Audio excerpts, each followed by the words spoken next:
What are you thinking about, Tess? You remember that man who lived around here about 200-300 years ago, got lost in a blizzard? Yes. Yes, I do. I led him to a cave. He spent that winter ice fishing and concocting stories to tell to his tribe when he got back home. I remember. He told them later that it was the most wonderful season of his life. He said that he had met himself that year. People are too busy to meet themselves anymore. Everybody's faxing and modeming and onlining and inputting, and downloading and overnighting. You don't like it? Change the channel. Push the button, escape, delete. You know, you can say anything to anybody, anywhere in the world, in seconds. But it still takes as much time as it ever took to know a soul, or mend a broken heart, or give birth to a child. Even in this world of change, some things just don't. And children like her, they get lost in the in-between. What's her name? Cassie. It's Cassie. Dr. Klein, paging Dr. Klein. Telephone, please, Dr. Klein. Dr. Carroll, surgery, please. I had a bag. Oh, my bag. It's all here, Cassie. It's all right. Don't be afraid. I'll be with you all the time, and before you know it, you'll be holding your beautiful wee baby in your arms. No, I won't.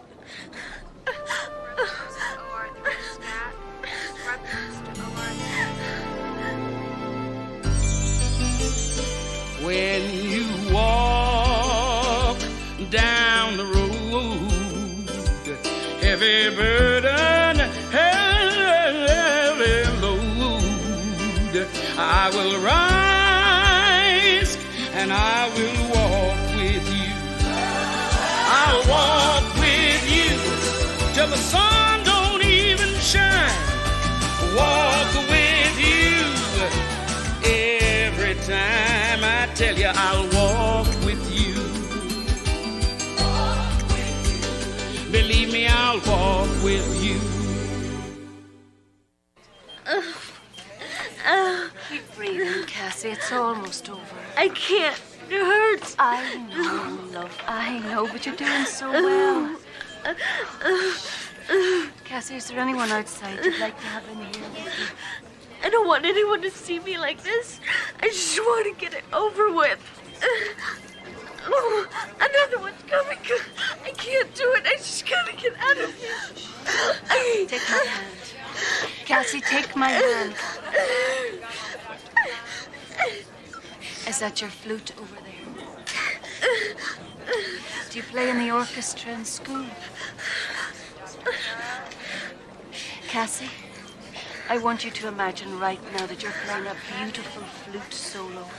A strong, simple melody.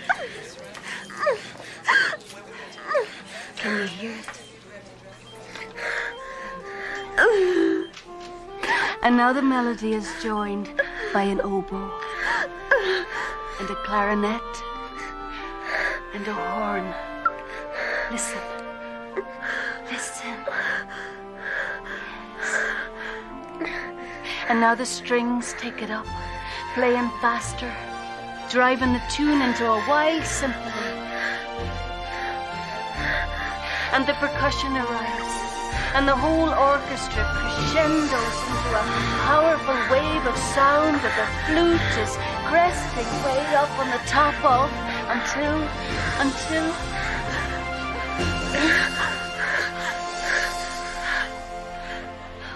until it's over.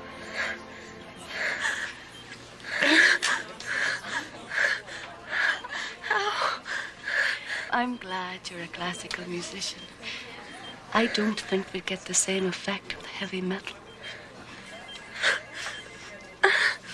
Craig's band used to do metal, and then they went punk. Craig? Craig. He's the... Craig. I found me $1 million baby, $1 million baby in the 5 and 10 cent store. I'm telling you, it's happening right now. Can you believe this? As soon as Craig gets in, you tell him to get it over here or I'll kill him. Yeah, she's here. Listen. They're here too.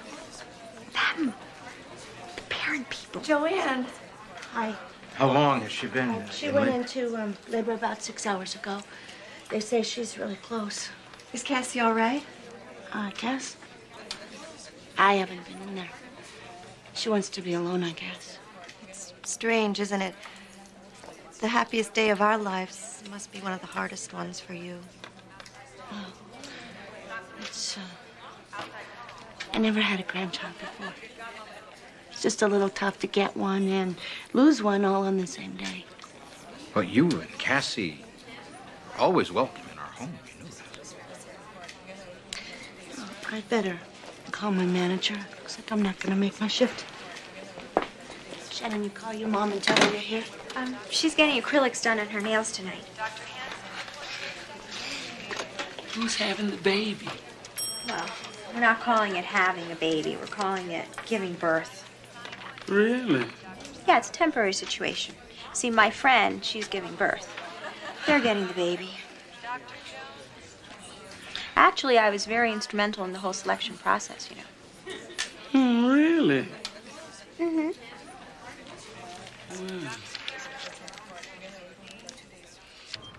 Okay, Cassie. Take a deep breath. Hold it. Push. Push. Push. Okay, relax. Relax now. You're doing it, Cassie. You're almost there. Let's try again. Deep breath. Hold it. Push. Push. Here comes the head. Keep pushing.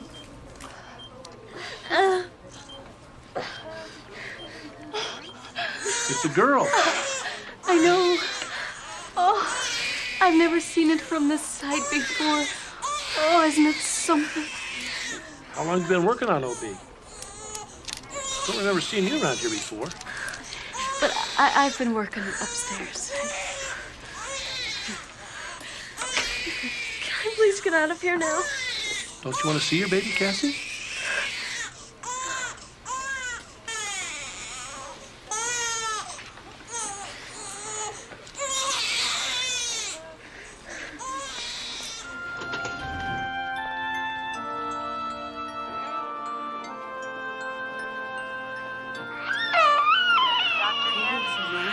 You're just in time. She's hungry. She's an angel. Oh, she's beautiful. Dr. Seidelman, line Something about a baby. I'll just drop anything to be near where they are.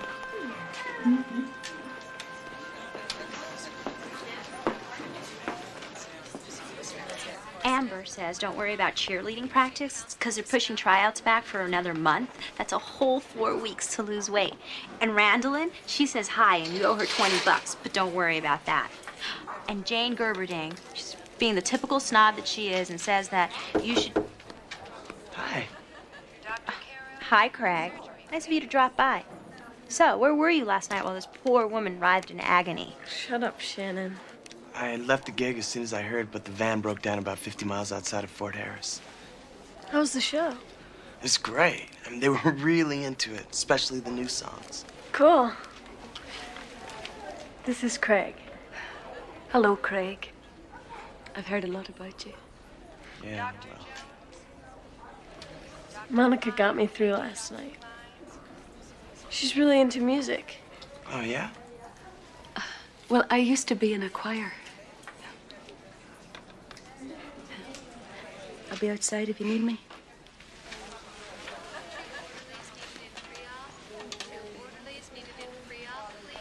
Shannon, you need some privacy. Oh, right. Just remember, privacy got you into this. You okay? Did it hurt? Yeah. But I'm okay now.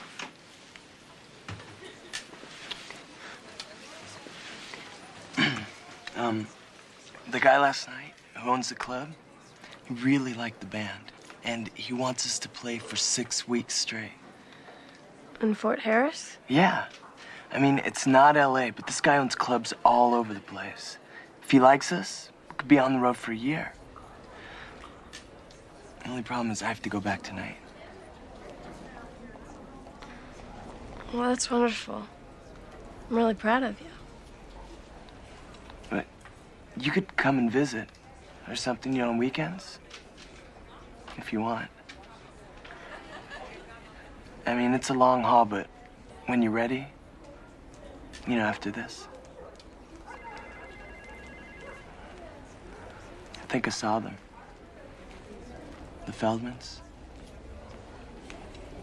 They were holding her. Can they do that yet? The nurse asked me. I said it was okay. I'm just gonna be theirs anyway. We're doing the right thing. Yeah. I mean, you know, maybe in a year, I get a record deal. You graduate, then... What did she look like? She's awesome. Hi. Miss Peters. I'm glad you're here, Craig. We can take care of this all at once. These are the final release papers. The lawyers filled everything out, so all you have to do is sign twice. Here.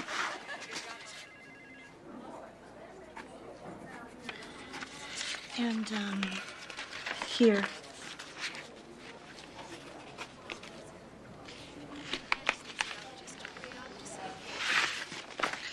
Good. And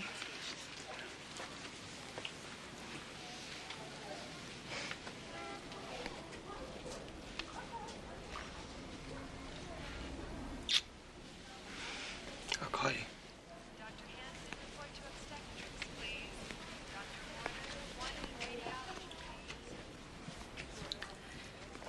the doctor said you could come home tomorrow. I think the sooner that you get back to school and move on, the better. That's what everybody says. How are you feeling? Mother, I feel awful. I feel like a truck ran over me. You know, when I had you, I cried for a week. Thanks. Oh, honey, that's not what I meant. I meant I understand.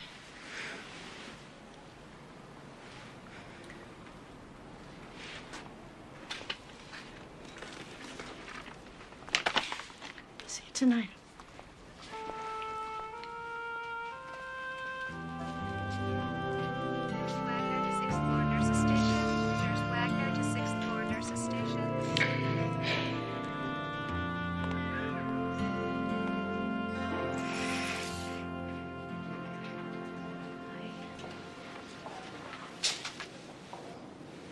What are you reading? Legal stuff. Give up the baby stuff. That must have been a very difficult decision for you. Not really. I always said that if I got pregnant, this is what I'd do. So when it happened, it was kind of like fire drills at school, you know? I just knew what to do automatically. Except that a fire drill isn't the same as a fire, huh? I took a nap this afternoon. And when I woke up, my hands were like this. I spent 9 months pretending something wasn't there. Now that it's gone, I think I miss it.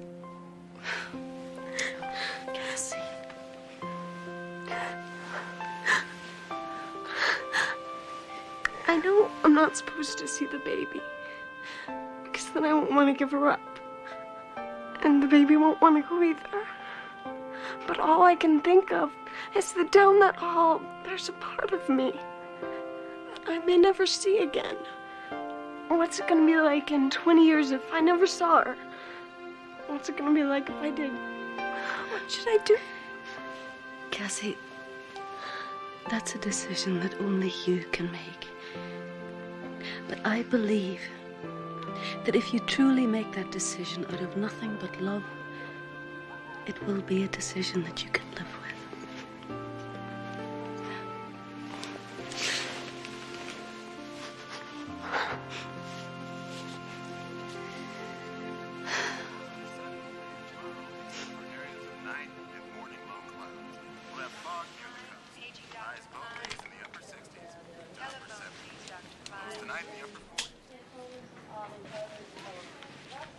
What can I do for you?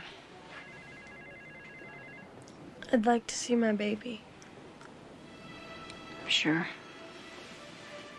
Peters, I'll be right back.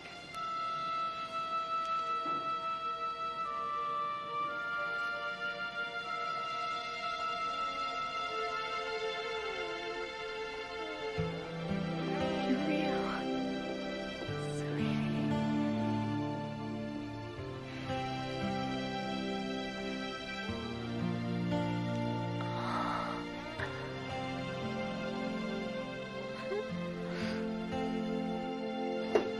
Attention, please. Southbound train now. Southbound train now boarding platform 2. Yes. I'd like a ticket to Fort Harris. That'll be $38.50. For one person? Yep. How far could I get for 20? Line 16 San Francisco now arriving platform 3. Trentfield. Line 16 now arriving Great. platform 3.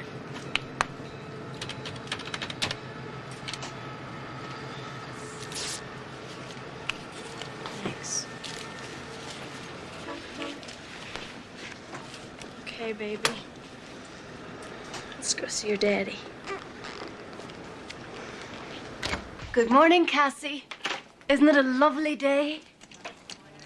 Dr. Seidel, line 1, please.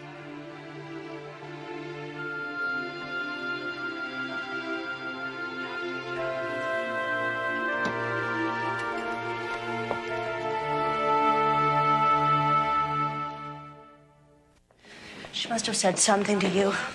You're the one she talks to. She didn't tell me. I mean, I don't know where she went. Unbelievable as that is. Shannon, this is not the time to be covering for her. This is serious. I swear I don't know. Excuse me. Excuse me. I just need to find... What's wrong? Is the baby all right? The baby's not here. Cassie took her. How did this happen? I have no idea. Does this mean that we've lost our baby? I don't know. I don't even know if I've lost mine. Mr. Walker, please call extension 244. Monica, is the baby? No, Is Cassie? both gone. And just where were you when this was going on anyway, Miss Wings? You see, Tess, there's this wee girl up on the 3rd floor, and she's having an operation today, and she was really terrified about it, so I thought I'd sit with her for... Maybe I should just resign. What? No. I'll transfer back to Revelations and Annunciations. At least there what I said was taken seriously. That little girl's operation was under control. And we thought Cassie and the baby were under control, too. Well, you just have to go get them. Well, I know, and I better hurry. As much as I hate to say this, take the car. You would trust me with the car? No, but what choice do I have? But just let me say this. If I see one nick in my paint job... Don't worry about it, Tess.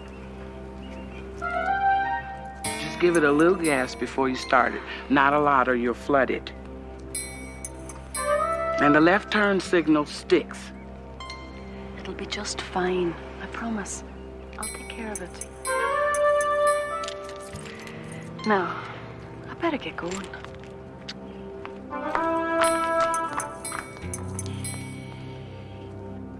I know it's just a car,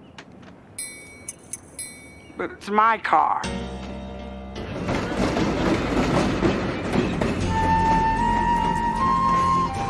Now arriving on track 2. Train to Wilsonville, now arriving on track 2.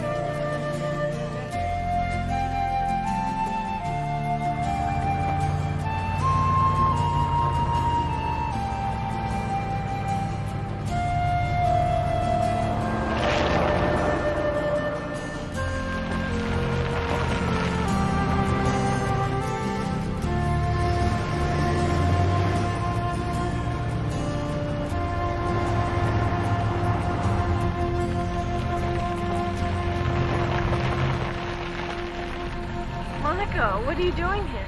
You left so suddenly this morning I didn't get a chance to say goodbye. Did you follow me? In a way. I borrowed my friend's car. But I took the train hours ago. It's got a lot of get up and go. How's the wee one?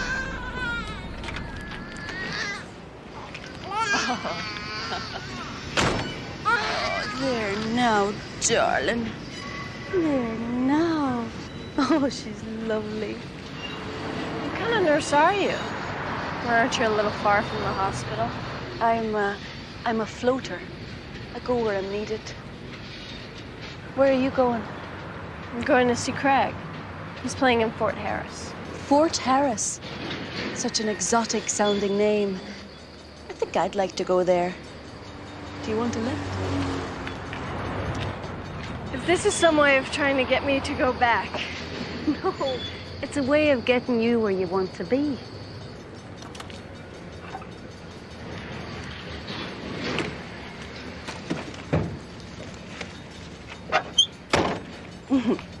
Oh, she's lovely. Oh, I forgot.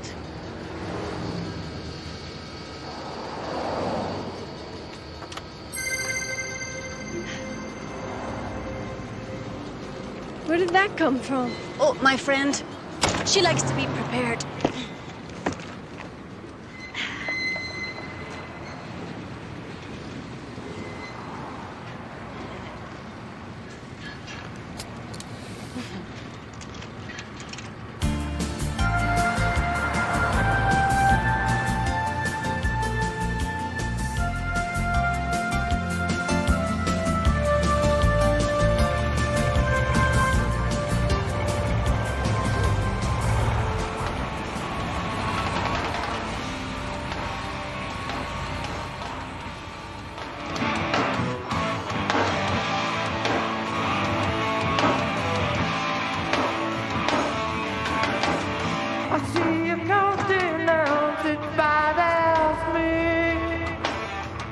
I leave it alone. There's so much awfulness I want to see.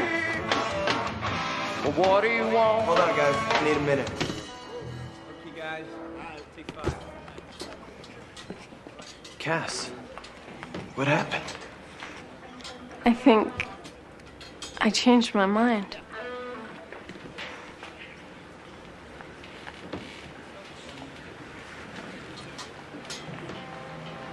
You were right. And she is awesome.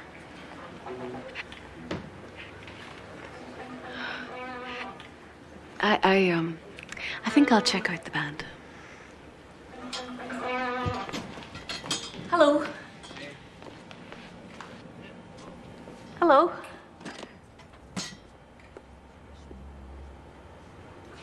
It sounds lovely. In an alternative sort of way. Yeah.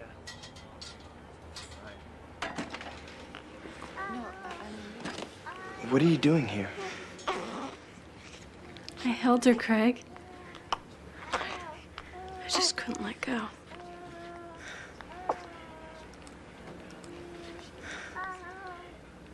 Aren't you glad to see me?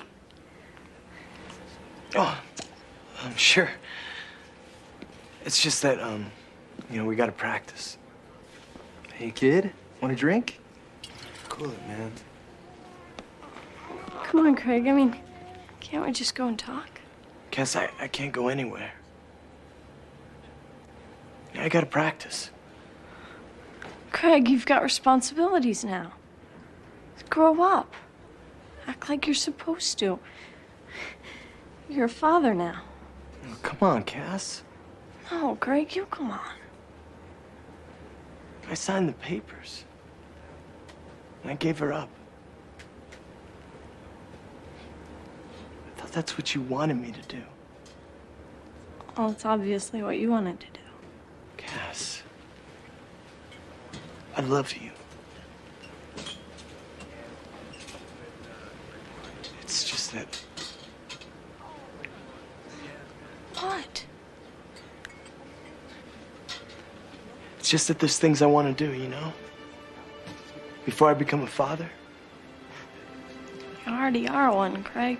Damn it, Cass. What are you doing here? I mean, what do you want from me? I can't do anything. The baby belongs somewhere else now, and so do you. And so do I. We made a mistake. Not a family. We made a mistake. And a baby. So don't make her pay for it. Forget it. I'll do this myself. What? Keep the baby. And I don't care if you hope or not. So just go get drunk or something. Cass.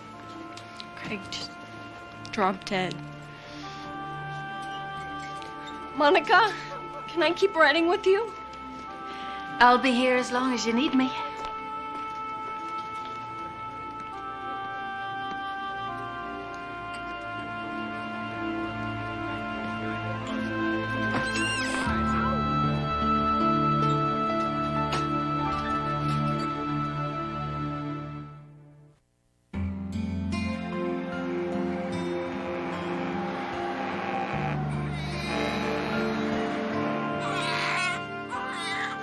Maybe she's hungry. Maybe she knows her daddy doesn't want her.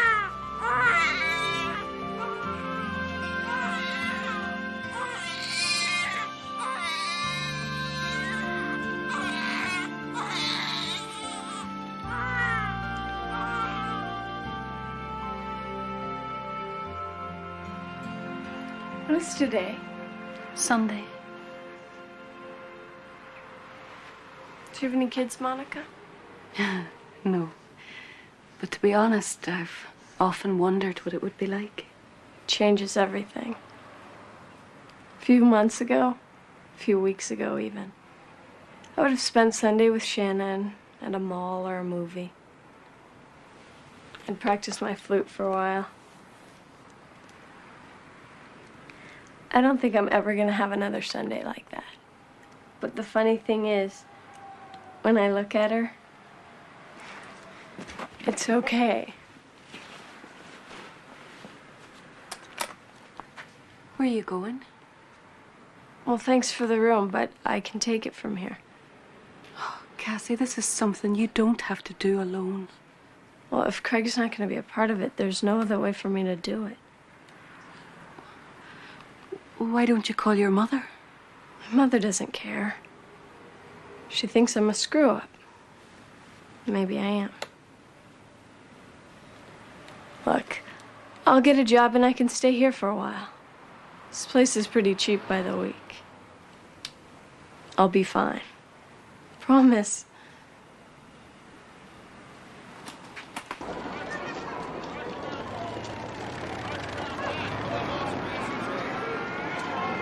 What is this? A flute? Looks kind of beat up. I'll give you $50 for it. $50, it's worth $1,000. My mother made payments on it for 2 years. Yeah, well, what would your mother say if she saw you pawning it then? I think she'd understand. There's not much demand for flutes in this neighborhood. $100, take it or leave it.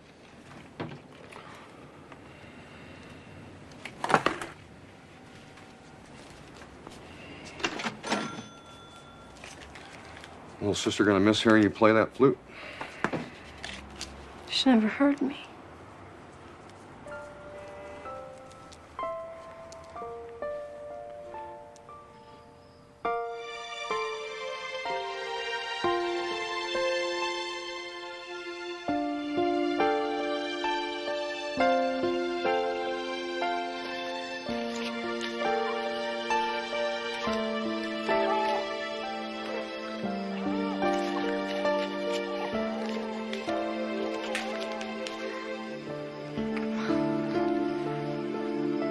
Well, it's not the Ritz, but it's a great view of the sign.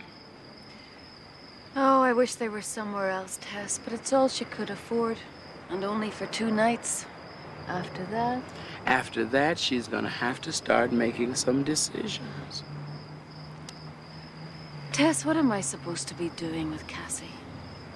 Am I supposed to get her to go back to the Feldmans? Or am I supposed to help her to keep her baby? You're supposed to help her become a good mother. Now, that's all I can tell you. I'm not sure I know what a good mother is. Oh, you'll know one when you see one. Well, it isn't the Big Dipper and the Little Dipper. Adam, what are you doing here? Just hanging around. I'm beginning to worry about you, son. You're not starting to burn out, are you? Nah, I was made for this kind of work. Well, taking people home to their reward can wear a soul down, especially if you feel misunderstood. Hang in there. Thanks, Tess. Listen, I have some information about the Peters baby. But you don't handle babies. Just thought I'd pass the information along. The baby's very sick. Sick? How sick? The doctors won't get these test results until tomorrow morning, but by then...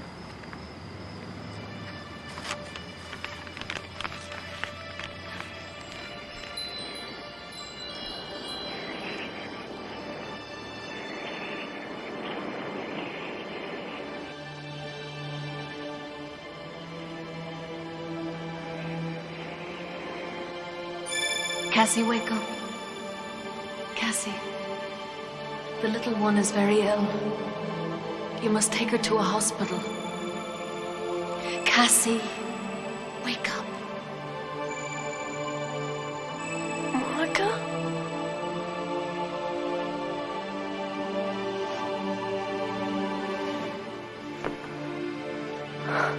Oh, God. Oh, God, no. Come on, baby, wake up. What's wrong with you?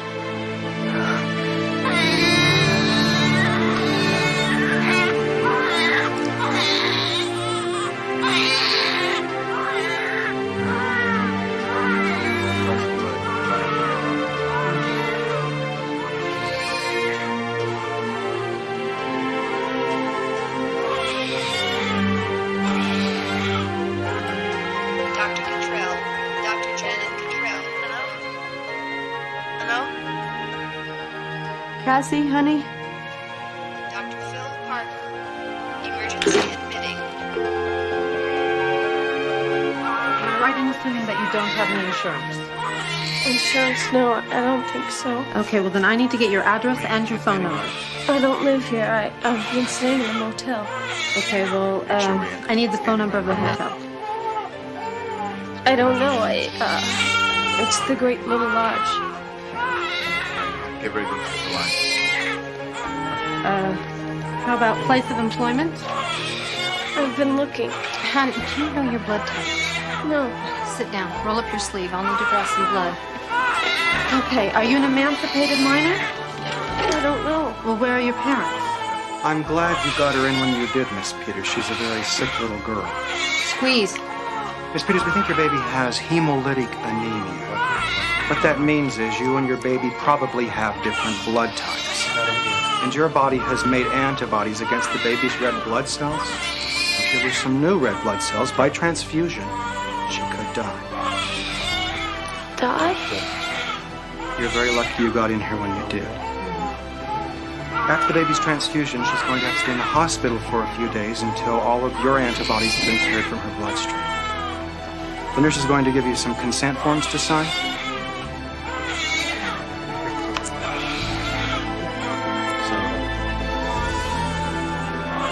We'll give you an update on your baby in about an hour.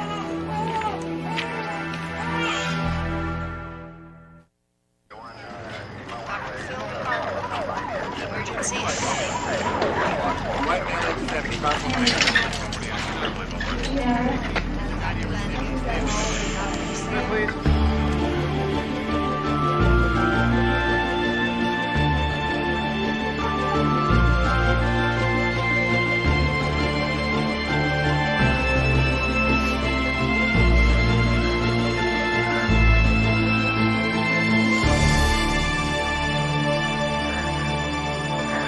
Monica? Monica? Cassie? Cassie? Monica. The baby. The baby. The baby's going to be just fine. She could have died because of me, because of my blood. I almost killed her. No, it's not your fault. You did nothing wrong, Cassie. And now you've saved the baby. How am I gonna take care of her? I never knew being a mother would feel like this. It's so every moment. I'm just a kid. I'm not a good mother. Cassie, you are a good mother because you know what it is to love your baby more than yourself.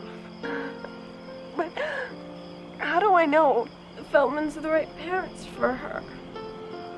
Well, no one knows the future, Cassie.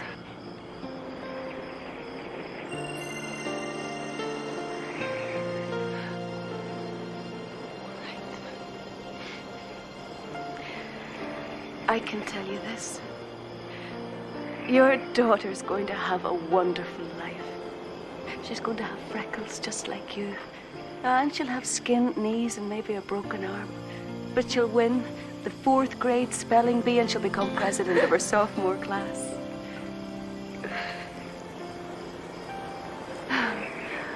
And she'll fall in love a few times. Oh, and Cassie, she'll play the violin in the Chicago Symphony Orchestra. How do you know that? Because I'm an angel. You mean like a psychic or something? No, this is not a prediction, Cassie. It's a message.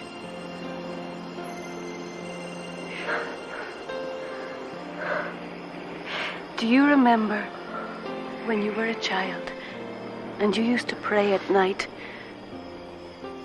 "Please, God, let me make beautiful music"? Well, that prayer will be answered for generations to come because the beautiful music, it started with you.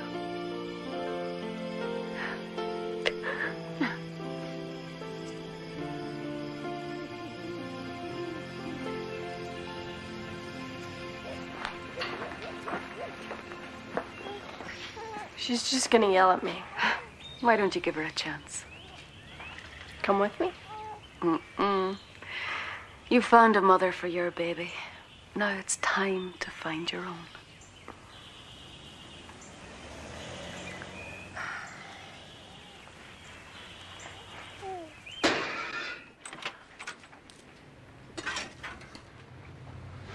Mom?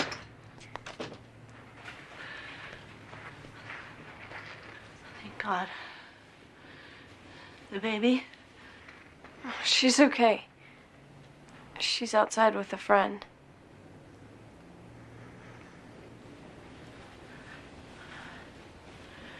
I've been making dinner every night, just in case.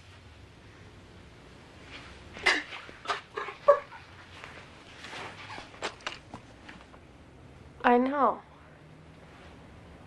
I screwed up, Mom.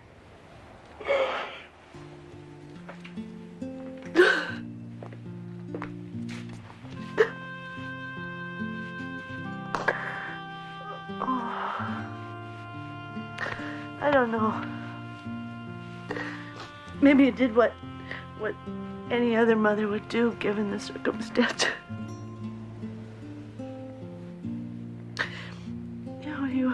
You'd made your decision. The Feldmans were there. Everything was planned except for how you'd feel. That's the only thing that no one thought of. I'm sorry.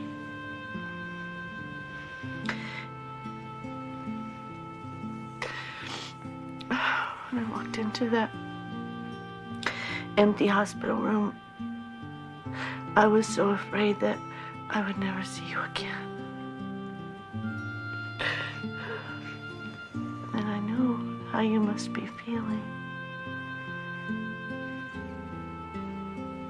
We both know that we can't keep her, Cassie.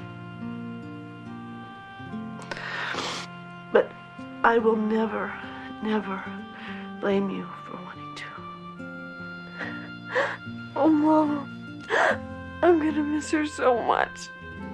No, baby. I know.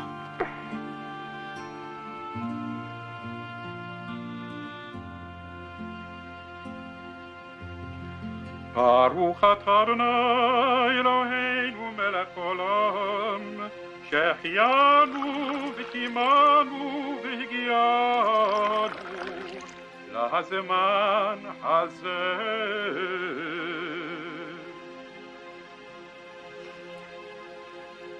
Ben and I have learned a lot about faith as we waited for our baby to join our lives. For that reason, the name Faith seems perfect for this little baby girl. It means so much to have you here with us today, Cassie. Thank you. I'm sorry for the worry I caused you. I just needed some time. But we've had that time together. Faith and I. She's ready to be your little girl now. But if it's okay, can I spend one last moment alone with her?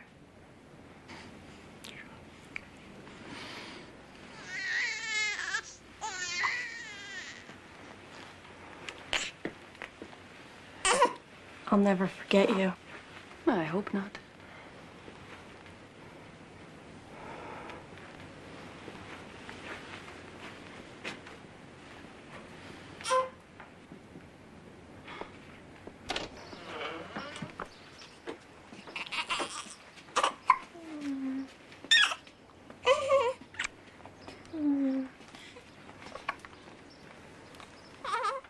You won't remember this, baby, but I will.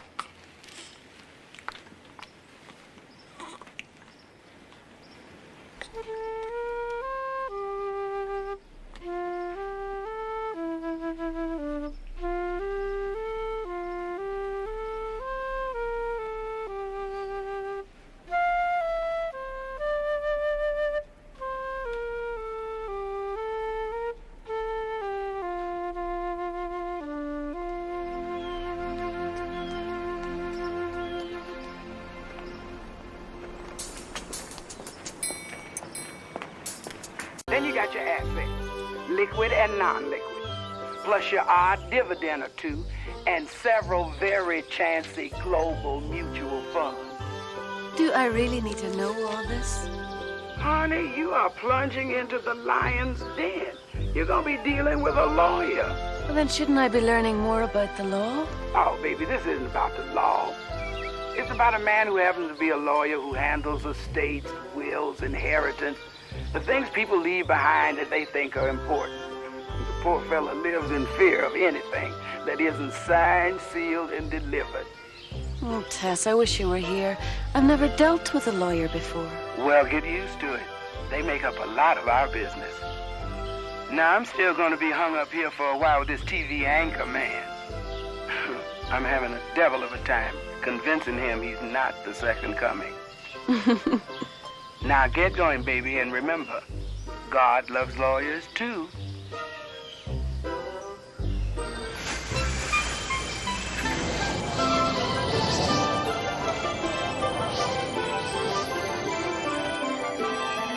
Here, let me. Hello, I'm Monica. I'm your new assistant. You think I need an assistant? They say I need one. Oh my God, they're gonna fire me. I'm Charles Hibbert. They're gonna fire me. I don't think so, Mr. Hibbert. I'm toast. May I call you Charles? As long as I'm here, I guess. Do you enjoy state work? Have you had any experience with living wills? We're getting a lot of living wills now, you know. Living wills? No, these are fascinating. Thank you. They're all authentic. This is an actual mortgage payment check signed Ernest Hemingway. It's late. It's an actual promissory note signed by Abraham Lincoln. Wow. And this is my prize. Hey, wait. Yes, Mr. McGregor. Did you make the final distribution on the Wellesley estate? Yes, I just tracked down the last heir a minute ago, a distant niece. Well, what are you standing here for? Chop, chop. I want this case closed yesterday. Take what's her name and show her the ropes. Flipper! Yes, sir, Mr. McGregor. I'm definitely fired.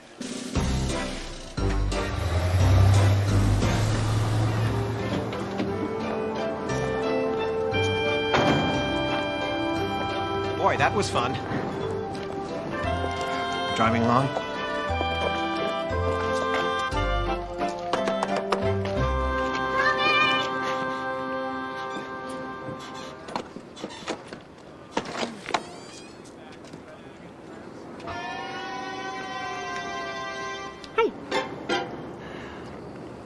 Robin Dunwoody? Yo.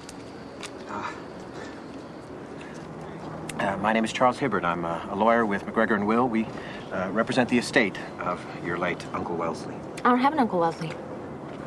Actually, you do. No, I don't think so. Want a grape? Miss Dunwoody, whether you remember your Uncle Wellesley or not, he remembered you in his will. May I see some ID, please?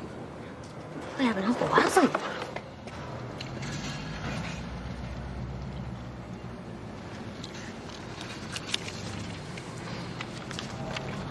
$200,000. Wow. Please, sign here, please. This is like the best thing that's ever happened to me. I've got an uncle and $200,000. This is way cool.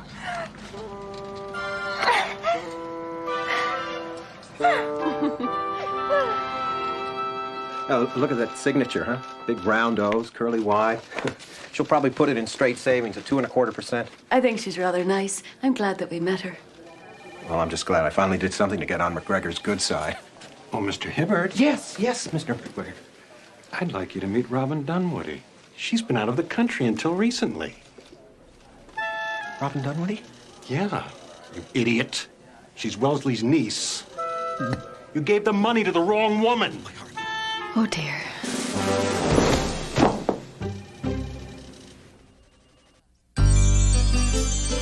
When you walk down the road, heavy burden, heavy load, I will rise and I will walk with you. I'll walk with you till the sun don't even shine. Walk with you every time I tell you I'll walk with you. Walk with you. Believe me, I'll walk with you. Charles? Charles, are you all right? Charles?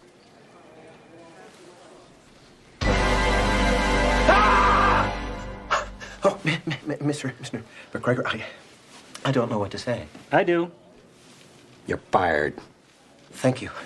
I'm going to sue you for every last dollar. Miss Dunwoody, please, let's not get precipitous. Can't we just stop payment on the check? It's been cashed. Oh, God. Then all we need is to ask the other Robin Dunwoody to return the money. Then Miss Dunwoody here can have her inheritance and Mr. Hibbert can get his job back. Oh, I wouldn't bet on that. How can he get the money back if he doesn't work here anymore, you idiot?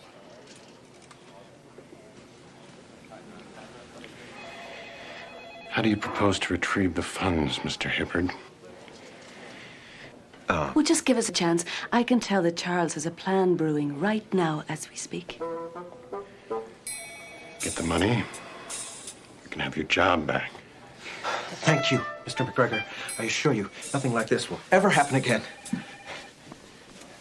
Never in my wildest dreams did I imagine that another Robin Dunwoody would...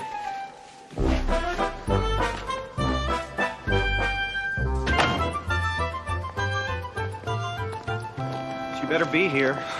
She better have the money, or what? I'll be labeled an imbecile. I'll be expelled from McGregor and Will. Never again will I execute the provisions of a living trust. Never again will I contest a will. Charles, sometimes endings are just opportunities. Sometimes endings are just endings.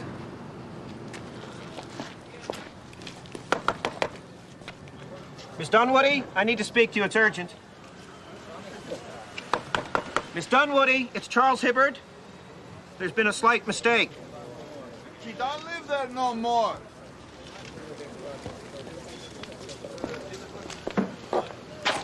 What do you mean? I saw her here yesterday. She moved on. It's my camper. I rent to her. She paid up, moved out, gone. She paid up? What are you, boyfriend? No. I'm a lawyer. Lawyer, huh? I said I don't know. Hey, too much water. They're all dying. I told you. Now what am I going to do? What? How do you know they're all dying? They're very hardy, you know. Sometimes they just need a little coaxing.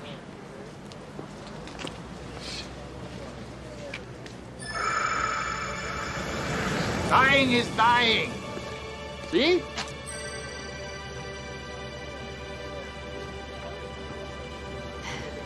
I bet a bunch of these would look nice in Robin's new place.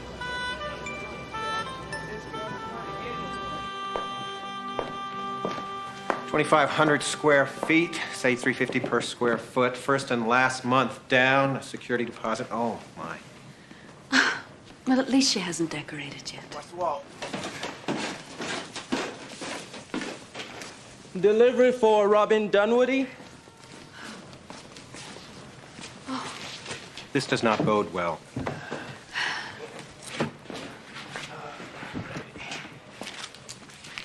Sign here, please. Thank you.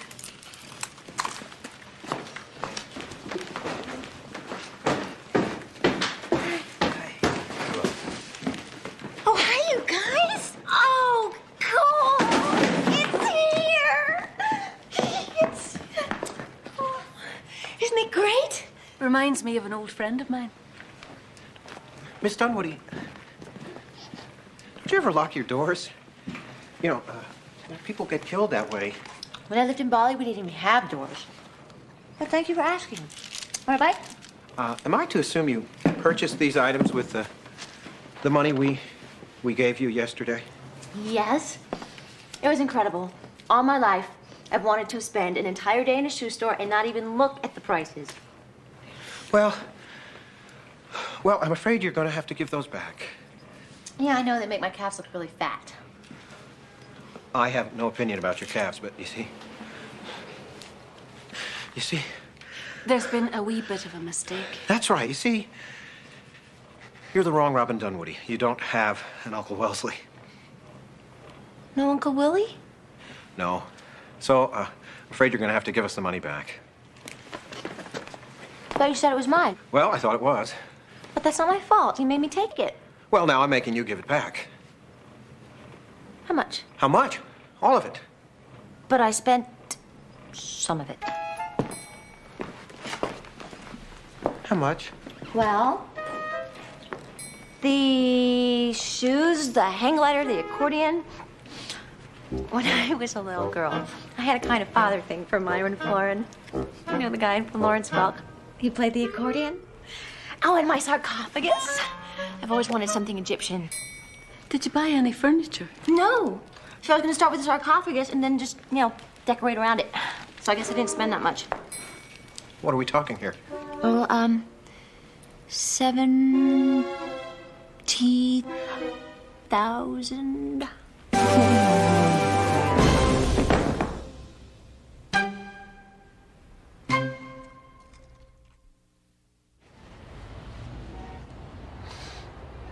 I'm not having a very good day. I wouldn't say that. You're doing fine. Would you like some chamomile tea? It's very good for the nerves. I don't want any tea. I want my $200,000 back. How about 130? I want it all.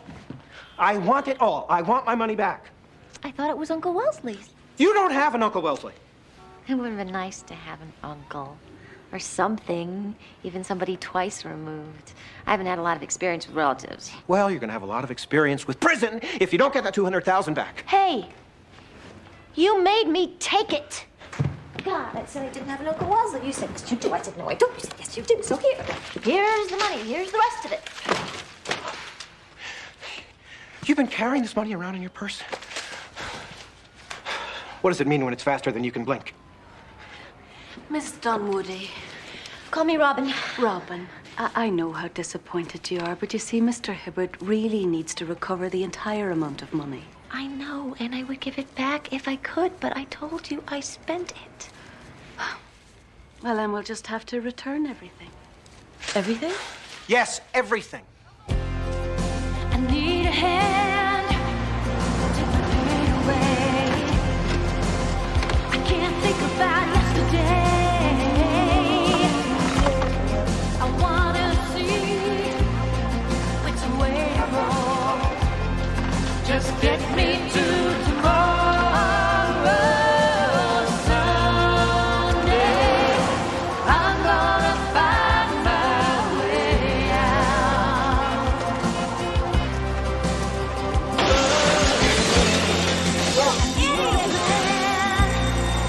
Make my thing. Get me to the next day. Got to see the way to go.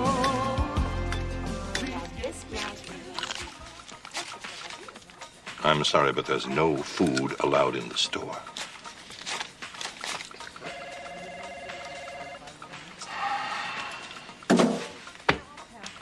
How on earth could one person buy so many shoes, so many ugly shoes? I cried because I had no shoes until I met a man who had no taste. Who said that? I did.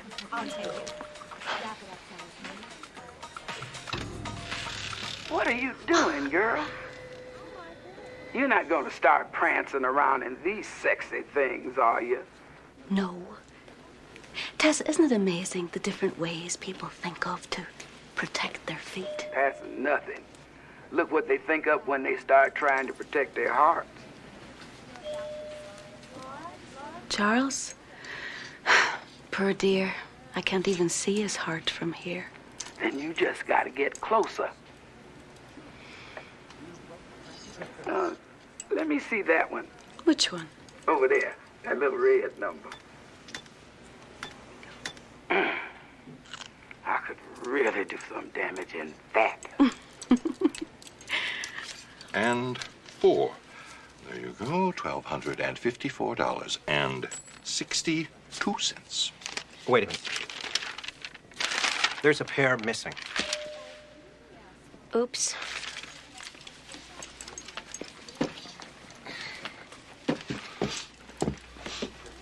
I can't take these back. They've been customized. Customized? This is what they should look like. Hers have been ruined. Where were you raised? Mars? Listen, buddy. I've been supporting myself since I was 16. This is called independent thinking. You ought to try it sometime. Can't we just prorate the return? Absolutely not. But the toes represent a very small portion of the shoe. 3-4% tops. Charles, Robin needs something to wear. She can't walk around barefoot. Why not? She's probably walked around nude. Come on. You want the rest of the money back, don't you? Okay. But I'm writing this down. Thanks, Charlie. See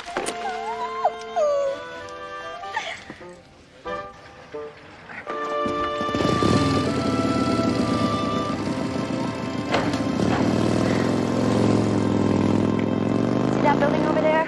Yeah? I was gonna rent that. Go into business. Oh, dear. Maybe someday you still can. What will it be? A combination laundromat, disco. You know how single people are always going to laundromats? I mean, what better place to meet other singles, right? You have a drink at the bar while you wash and you dance while you dry. I was gonna call it splash dance. Why don't you just call it Dance and Dry? Oh, that's cool. I'll think about it. What could you have possibly bought here? Nothing. I paid off my ex-boyfriend's bookie. Maybe Smokey will give it back. Bookie? Maybe we should just forget about this one. How much did your boyfriend owe? $17,000. $17,000? Yeah, $17,000. Hey, Smoke Man. Hey. Who's the new boyfriend? I am not a boyfriend. Robin, you married this? He's not my husband, Smokey. I just came to get my money back. You got anything to eat? What do you mean back? Well, you see, the money wasn't really hers, so it wasn't really hers to give away.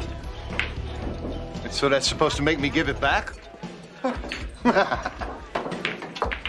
You know, bookmaking is illegal. So is putting jerks in comas. Tell you what. One game, stripes and solids. Give me a break. Oh, come on. Just a friendly game. You don't seem very busy. I would have taken you for a lot of things, Mr. Smokey. But a chicken isn't one of them. Okay, babe, you're on. Your break. Solid. Stripes and solids. Smoky.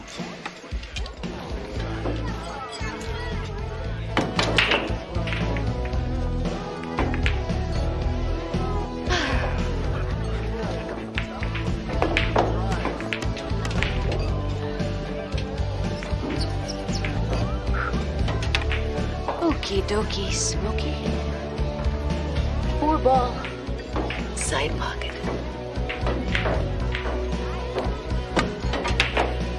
And the 6 ball left corner. Not forgetting my favorite. Number 7 in that corner.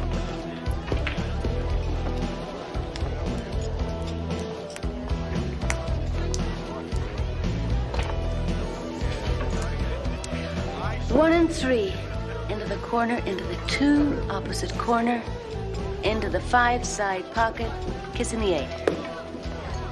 What are you, delusional? The cue ball's blocked by the 8.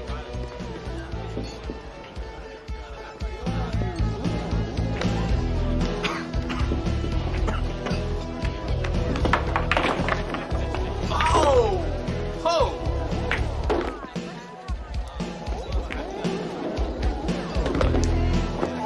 Whoa! Where did you ever learn to play like that? Well, I once worked in a pool hall as a sort of security guard.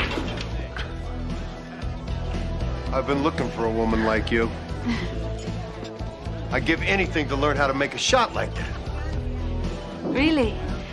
How about $17,000? Right. Oh, come on.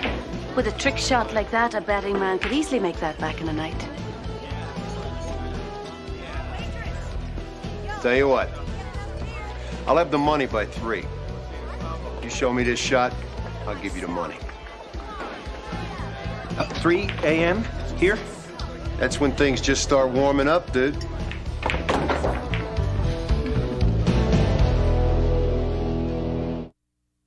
Touched by an Angel will continue.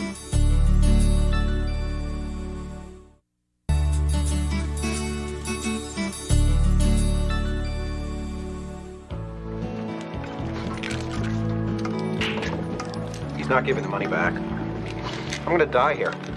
We're sitting here waiting for someone to come murder us. This was not the way I was going to go. Oh, you've got that all planned, huh? Irregular heartbeat, 73% probability I'll be gone before I'm 40. Although the odds are going up. When I go, I'd like it to be meaningful. I would like to go saving someone else's life. Have you made out your will? It's never too early, you know. Is that all you ever think about? Death? And your job? Death is my job, and my job is my life. Well, at least if something does happen, I'll die with my boots on. Thanks to you. Monica, come here and fix my vertical, will you? How's life on the 6 o'clock news? My anchor man. That boy's gonna end up doing the farm report in Peoria if he doesn't start listening to old Tess. But please, don't get me started. How's your lawyer? Did you hear what he said? He has a heart problem. He could die. Yes, I heard what he said. When are you going to learn to stop hearing and start listening, Miss Wing? Is he dead? What do you mean? What do you mean, what do I mean? Look over there and tell me, is the man dead? Well, no. Don't you be worrying about how much time he's got. That's all taken care of. You just worry about how he spends it. And with whom. Robin? She's got the cure to that man's real heart trouble. Robin? The Lord, he moves in mysterious ways.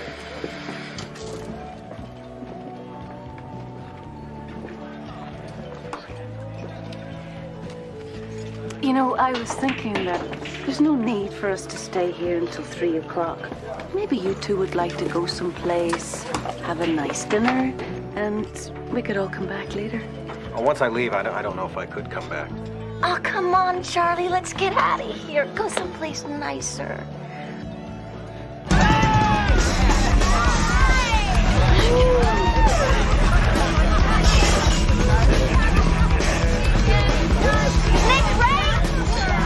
Oh, yeah, much better. Come on, Charles. Listen to this. It used to be an old man's club. Mooses or something. Moose! The plural is singular. Oh, sure, I'd love to.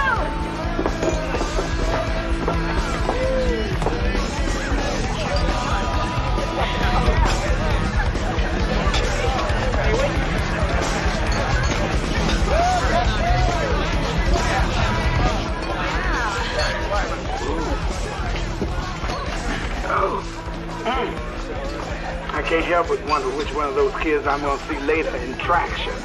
They're expressing themselves. Whatever happened to the gavotte and the minuet? You remember the minuet? 1, 2, 3. 1, 2, 3. Bow and curtsy. Kept the hormones in a state of perpetual anticipation. Now that's my kind of dance. Of course, in his case, maybe he ought to do a little less anticipating and a little more expressing. He will. I hope.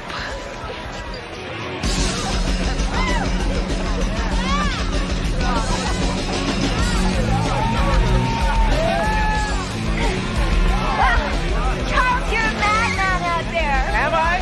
Yes, you're wearing me out. I took an Arthur Murray dance class once. It was free. Come here.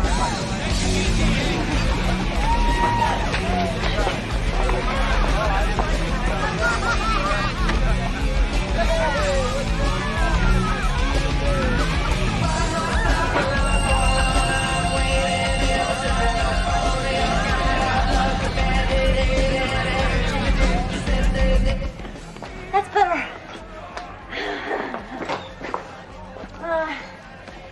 It doesn't look like we're gonna make out. What?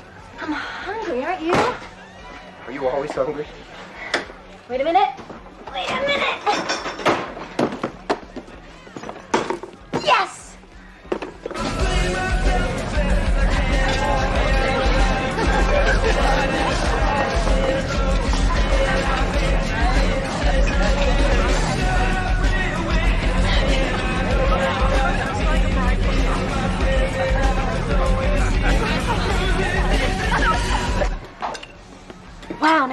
1989. This is really old.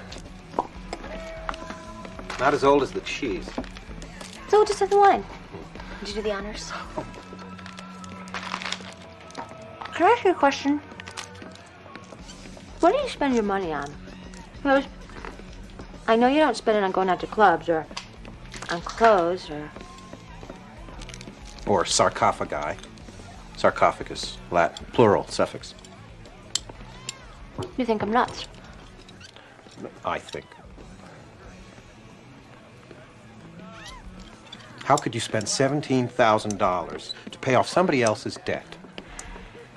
Okay, I never picked the right guys, and Tommy was definitely one of the wrong ones. But this time, I even picked the wrong horse. Randy Robin. And Tommy lost. So I paid it back. Sometimes you just gotta do what feels right.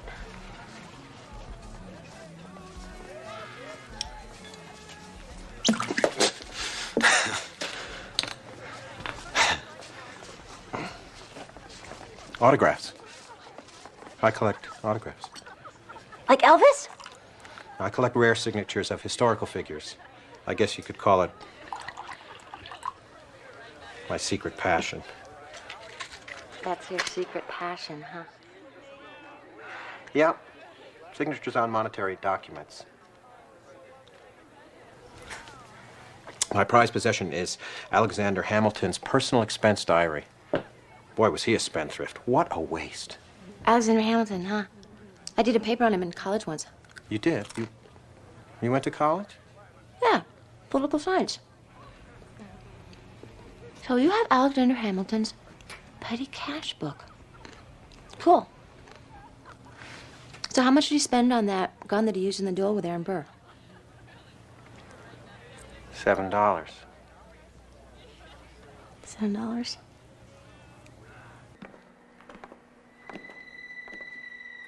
Hello.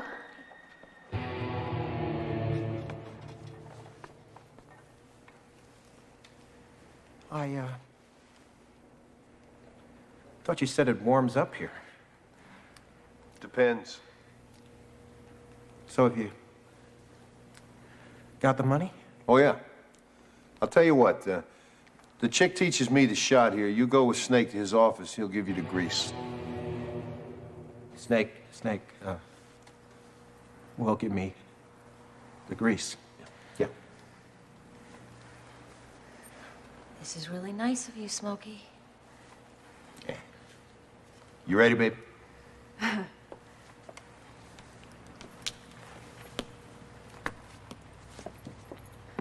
I'll just go transact my business with Mr.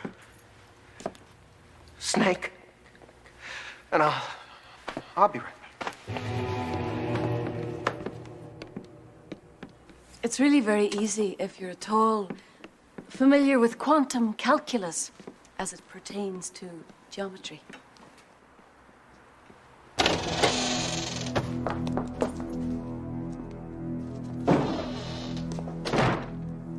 This is your office? This is where I transact my business. I'm never going to see that $17,000, am I? Snakes. Interesting name. What was that, Welsh? Hey, you don't want to go in there. Oh, but I think that I do. Snake, I'm very disappointed in you. The least you could do is give the man a fair fight, you know, give him a chance at least. Well, this should work. This should do. With a few modifications.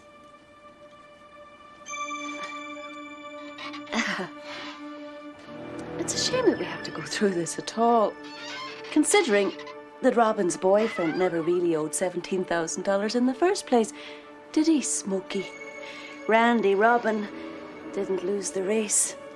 Where is the joy of winning if you have to cheat, Smokey, huh? You know, I think that ought to do it, Charles. Unless, of course, Smokey here wants to hand over the money. I think you'll find it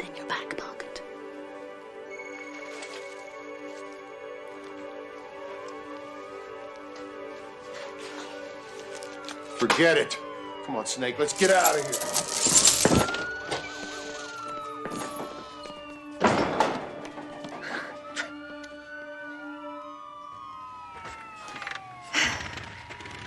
I told you, I used to be in security.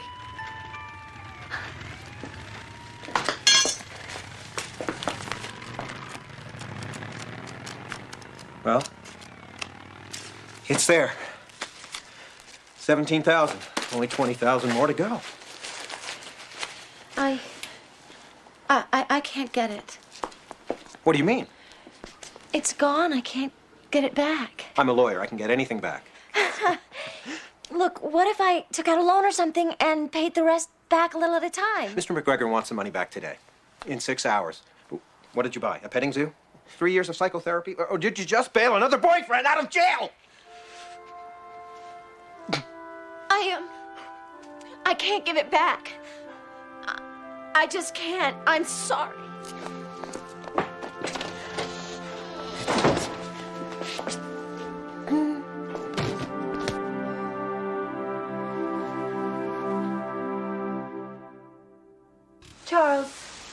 Charles. Cutting it a little close with that snake man, weren't you? I know. You know I saved your little angel butt with that police siren? That was you? Nice touch. Well, it would have been louder, but the volume shot on this thing.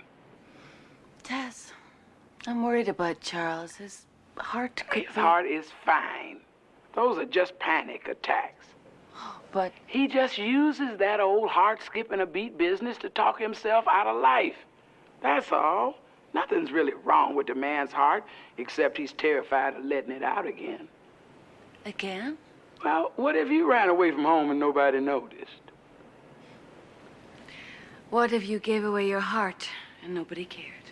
Yeah, see? You're catching on. Go on over there and do some open-heart surgery, baby.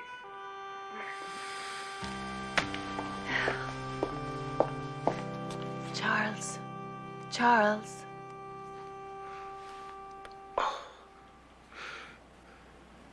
Is she back? No, Robin has gone. But she's the only one who knows where the last $20,000 is. What do I do now? Charles. Oh, my God. This is it. Shh, Charles, you're all right. You're going to be just fine. No, I'm not. I'm having a heart attack. Call an ambulance. There's nothing wrong with your heart. That's not true. I'm dying. Easy, Charles. You're safe. This is the last time this will ever happen. Trust me.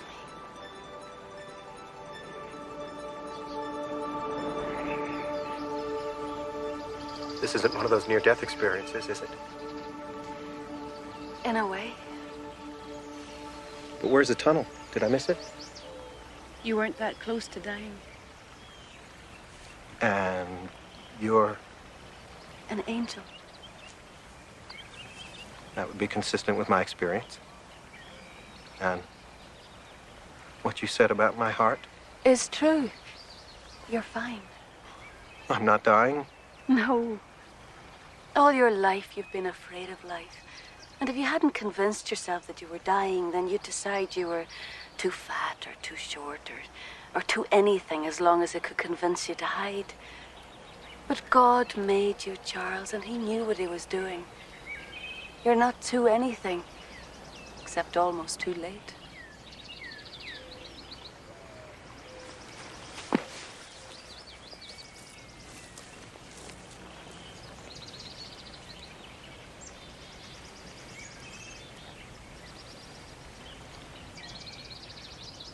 If you're an angel, why didn't you just give me the $200,000 back in the first place? That would have just saved your job. I'm here to save the rest of your life. How? Share it with Robin. Robin?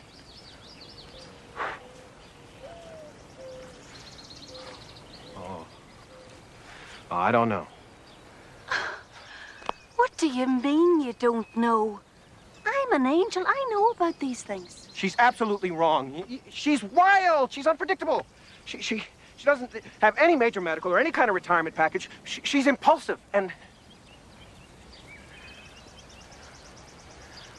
And I'm gonna miss her. I don't even know how to find her. Where would you go if you were hurt? I did hurt her, didn't I? Do you remember the Christmas that you ran away and a nice lady came and helped show you the way back home? You? No, my friend Tess, but can you remember where she found you? I was hiding in my secret hiding place under the 11th Street Bridge. Everybody has a hiding place. Robin said she used to hide.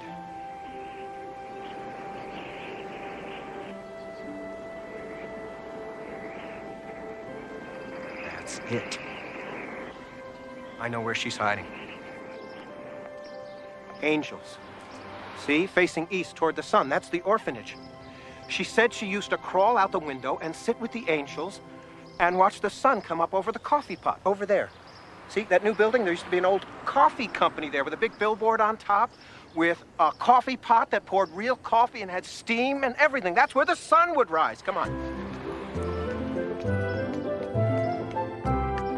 Oh, of course it scared us half to death whenever we caught her up there with those angels.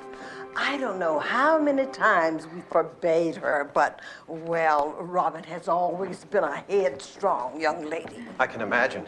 Have you... And as I remember, she even named them. There was Mo, Curly, Larry, and Shemp. Shemp was her favorite. Yes, well, have you seen... Oh, what a joy she's grown up to be. She does volunteer work here, tutoring mostly. But she plays with the younger children and helps in the kitchen whenever she can. Have you seen her lately? Just yesterday. She came with an answer to our prayers. $20,000. Enough to remodel our kitchen and keep our lunch program going, which we desperately need. What a blessing that must have been. Oh, it was a miracle. It was Robin.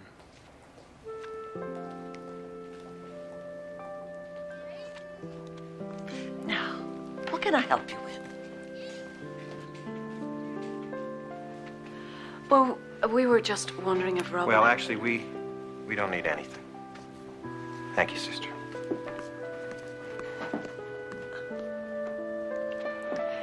Thank you very much, Sister Mary Frances.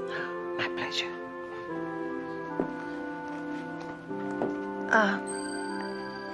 Have we met somewhere before? Charles, where are you going? I don't know. I don't care. You were wrong. God was wrong. She's not the right kind of woman for me at all. What kind of woman gives away $20,000 like that? A great woman. A really great woman. Too great for me. No, I don't believe that. And neither does she.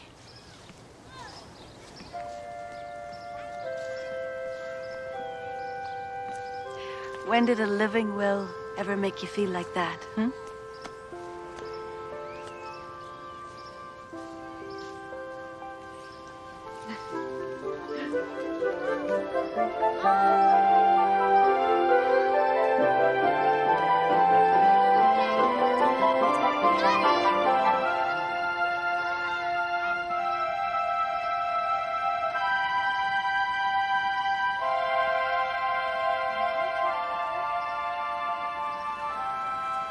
Which one is Shem?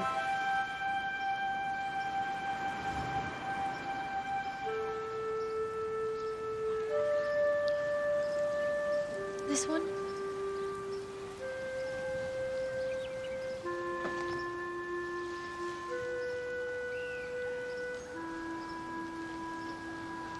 I'm sorry about what I said last night. I didn't mean it. I just got scared. I don't blame you. You could lose your job. Doesn't matter. I'm quitting.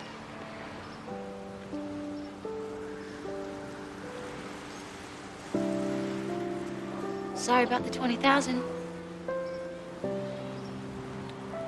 Don't worry. It's covered.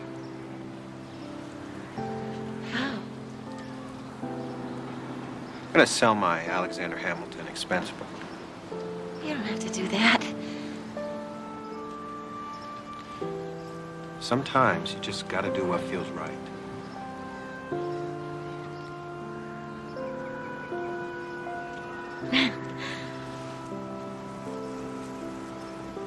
Wow, it's worth 20,000, huh? Actually, it's worth 40. So, I thought I'd use the rest of it to open up the dance and dry. Oh, yeah? With you. I mean, if that sort of thing interests you. There's sound reasoning for it. On the other hand,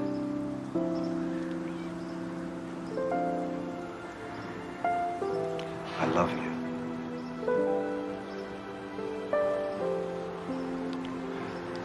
I love you. I love you too.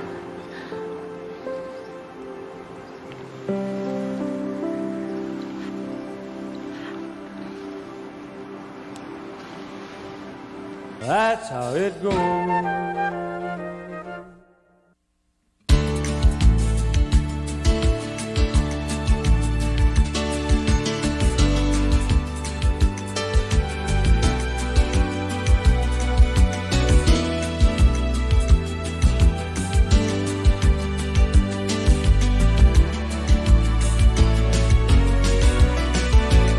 Plenty drama. She's late. There's no such thing as late. Destiny picks its own time. What do I do when it happens, Tess? Destiny doesn't happen. It arrives. And when it does, you either batten down the hatches and wait till it blows over, or you swing open the gates and invite it into supper. I wish it had a way of showing itself so she'd know what she's dealing with. Then it wouldn't be destiny. And I wouldn't have a job. Go, girl. Now you're catching on. Hark. Hark? I miss the old days.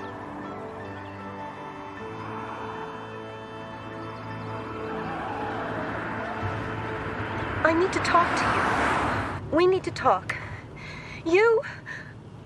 I need to know where we stand. I need to know where I stand. Hi, listen, the Gallagher motion to dismiss has to be filed by 5 o'clock. Okay. Oh, and listen, call Hardwick and spell it out for him. No, he cannot jump bail and spend Thanksgiving in New Jersey. Show him a map and explain the concept of state lines to him. Hello? Hello? Damn. Are you listening to me, mister? Because I'm only going to say this once.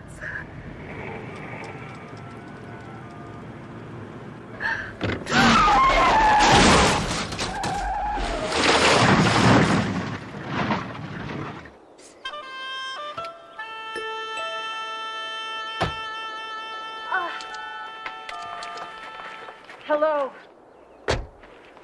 Operator? Hello? Hello? Are you hurt? That depends. Are you calling an ambulance or a lawyer? I am a lawyer. Figures. Drive to kill, right? What? Are you implying that this was my fault? Well, why don't you try driving on the right side of the road? I had to This isn't swerve to England, get you know. out while you were on the wrong side of the road. Don't make me laugh. I can't believe you're on the right. Which one is Megan? Nature girl. That's the trouble with destiny. You can never dress for it.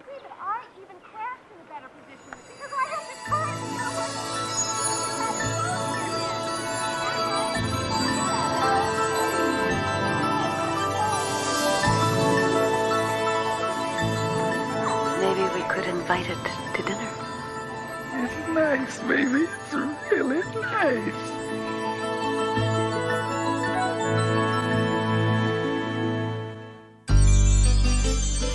When you walk down the road, heavy burden, heavy load, I will rise and I will walk with you. I'll walk with you till the sun don't even shine.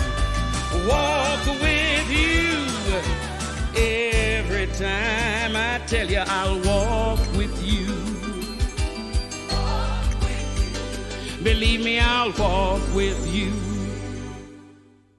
I was coming around the curb and I deliberately had my foot over it. Have a wee bit of a scrape, did you? Do you have a phone? Oh, there's not a phone around here for miles. Mine can't hold a signal. That's a pity. Are you okay? Anybody hurt? I'm fine. How about you? Oh, I'm fine. Well, maybe a little... No, I'm fine. Where's the nearest gas station? Right next to the nearest phone. Oh, great! This is just great! It is, isn't it? You know, we were hoping to have some company over the holidays. Oh, do you live here? Oh, yes. We have a house just through those gates. And since it'll be dark soon...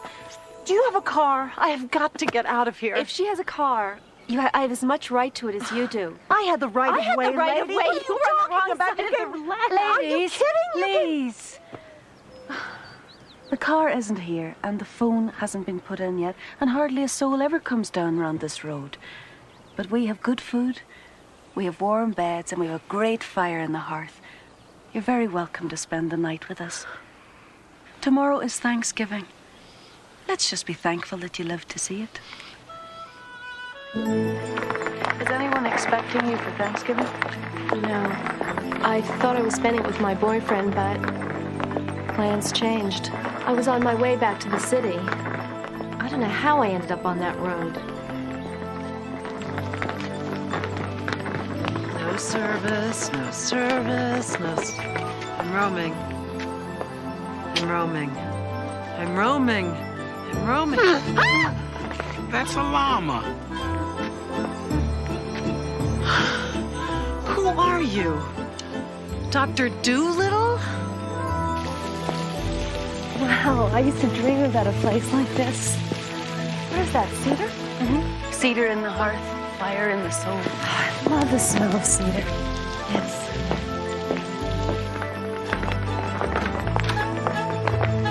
What is that, a turkey? Yeah, but don't get attached.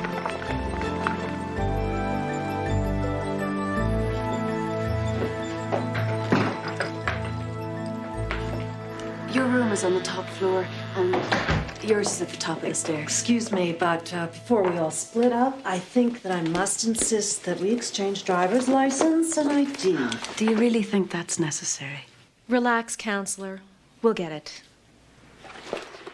We were involved in an accident. And whether or not we can report it, I think we should still follow certain protocol. Excuse me? We are all ladies of good character here. And I must insist that the business matters be left outside at the door. Now, those cars are not going anyplace tonight, and neither are you.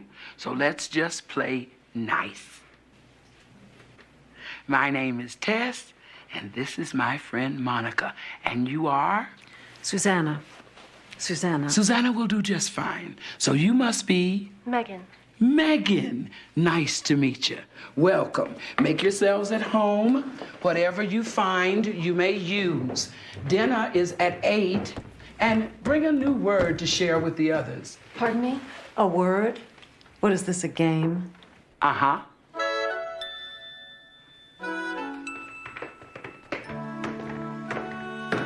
You did great. Look at all this stuff.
Adam.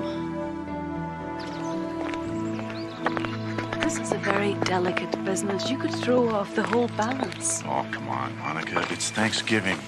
I've got the time off, and I can't think of anyone I'd rather spend it with than the two of you. Adam, we are working. I'll help. I can't have the angel of death running through somebody's destiny. Well, who knows? Maybe I'm supposed to be a part of it.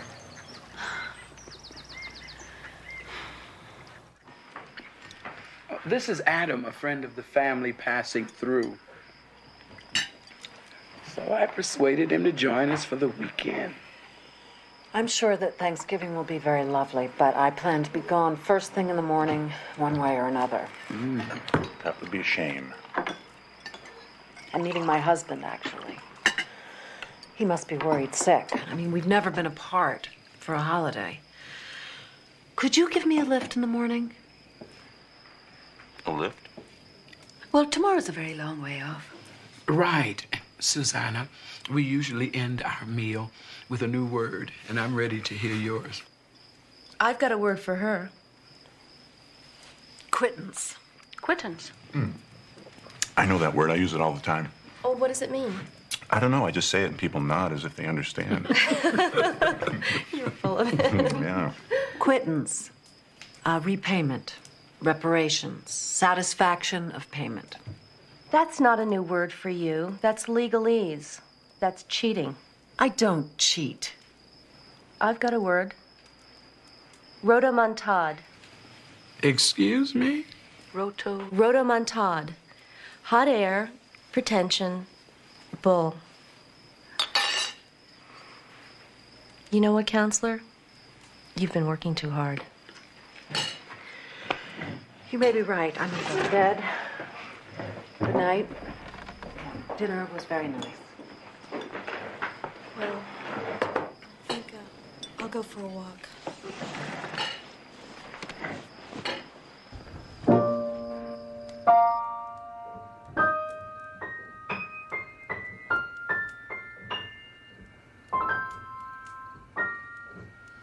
Where did you learn how to play? Funerals?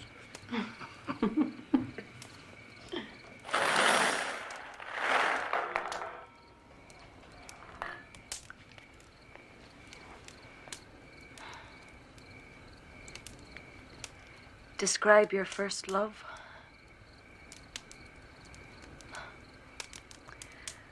How do I make a difference here, Tess? You know I've never been in love before. I don't know anything about romance. Don't start. This is not a destiny of romance, Monica. This is a moment of truth. And love is only a part of the truth. This is a house where deception cannot live. And we're nurturing a friendship that may not last long, but it will be based on truth. And the truth shall set them free.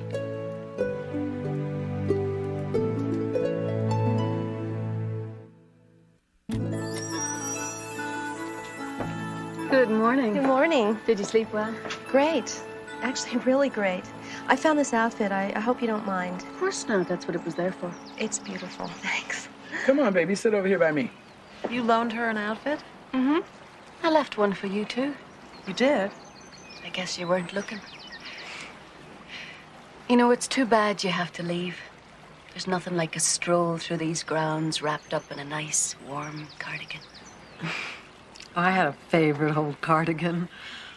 It was really an ugly, beige, shapeless thing with one of those awful roll collars, but I thought it was just beautiful. It had belonged to my father. It always smelled of his aftershave. I wore it all through college, till it fell apart. Good morning, ladies. And happy Thanksgiving. Adam, I got a job for you. See that turkey over there? Alexander? What did I tell you? Don't go getting sentimental on me. That's Thanksgiving dinner walking away right there. Oh, no. Send him to his reward and do it quickly. Come on, Tess, not me. Who else? If anyone should know when his time is up, it's you. Excuse me? I was hoping that Adam could give me a lift to the nearest service station. Oh, Adam hasn't got a car. Well, then how did you... A friend dropped me off. But, tell you what, I have had experience with things that cease to function, so I could take a look at your cars for you. But that might take a long time, won't it, Adam? Yeah, it might take all day. Or longer.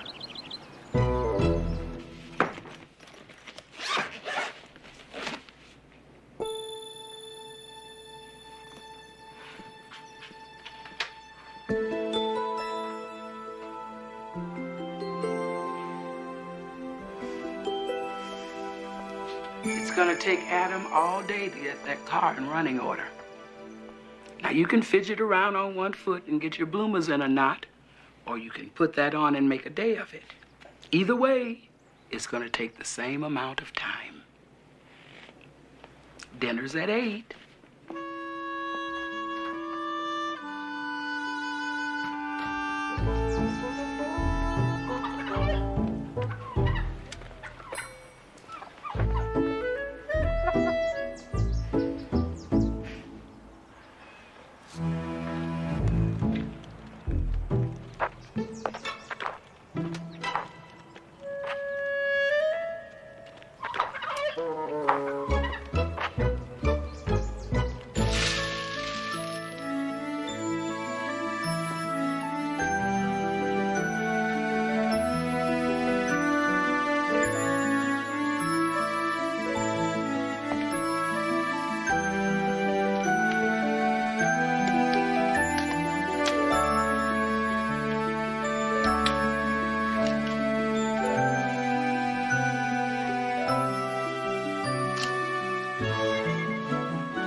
What are you looking at? Haven't you ever made angels in the mud? Ah! Ah!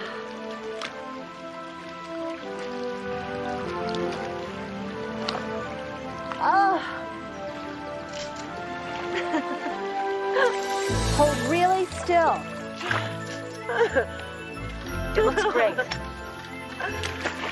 Oh, can I have copies of this for Child Lawyers Monthly?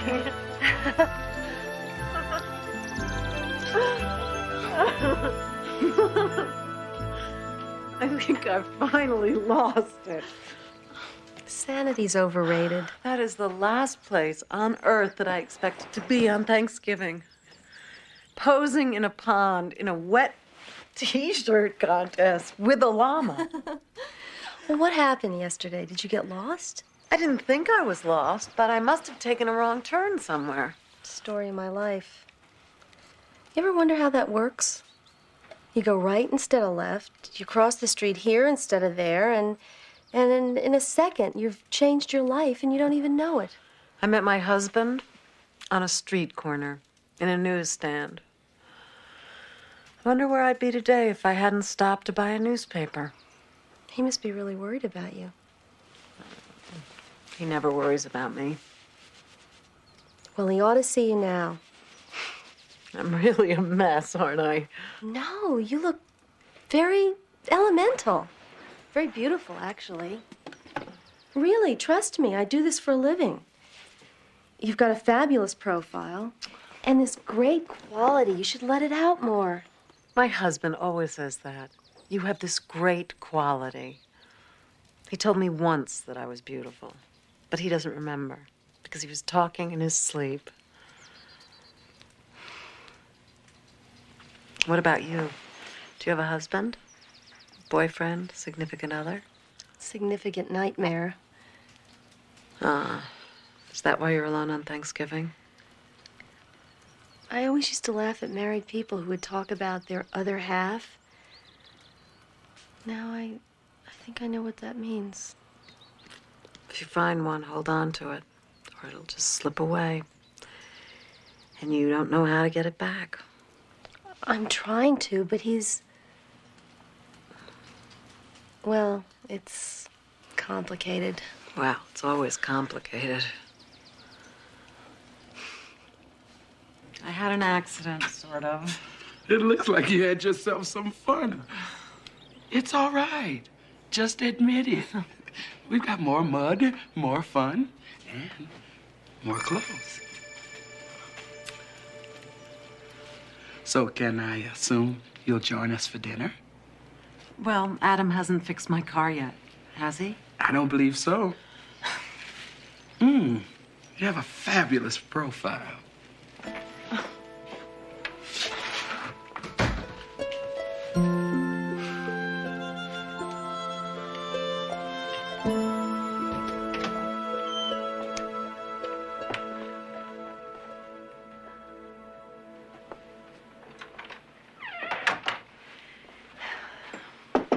Hope it's what you need. It's great. Are you good at it? The picture taking? Some people think so. Why do you suppose people take pictures? Well, I think deep down it's our way of declaring war on death. You take a picture of something, and if it goes away, you still have a piece of it. It seems to me that it's better to have all of it for a while than a piece of it forever.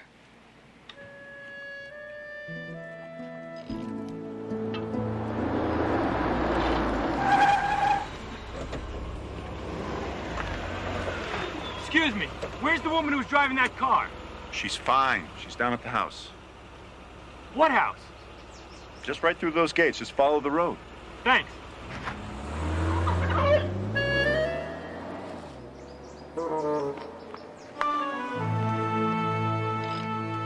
When you see this, I think I got some great shots. She's so pretty. She doesn't even know it.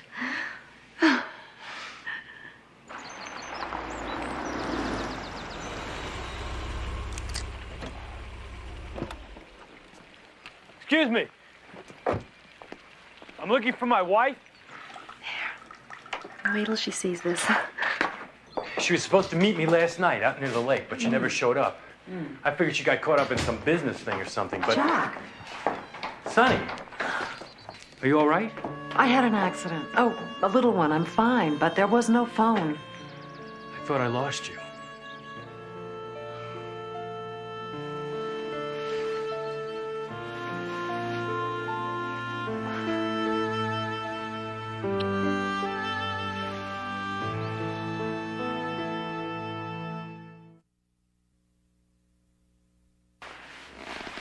Oh, Monica, Megan, come here. I want you to meet my husband.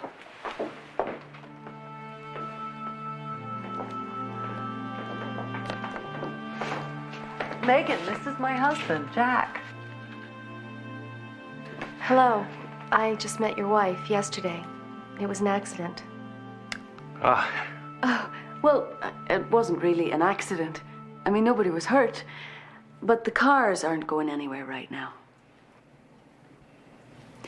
By the way, I'm Monica. Hi. They let us spend the night. How did you find me? Well, when you didn't show up and you didn't answer at home, I called everybody I could think of, and then I just got in the car and I started looking. You were really worried about me. Well, here you are. You're fine. Why don't we get your stuff, and we'll just come back to the car later. Oh, I promised that I'd stay for Thanksgiving dinner. This is such a wonderful place, and I'm just beginning to relax.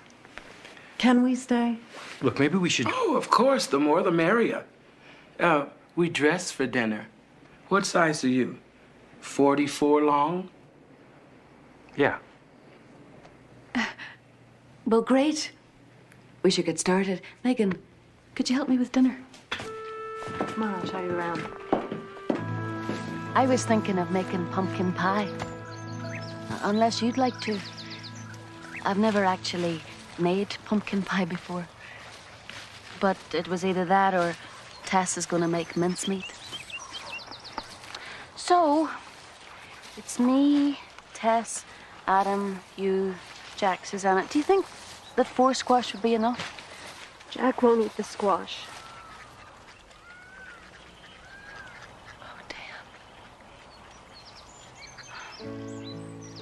Did you really think you could have something like this with no tears?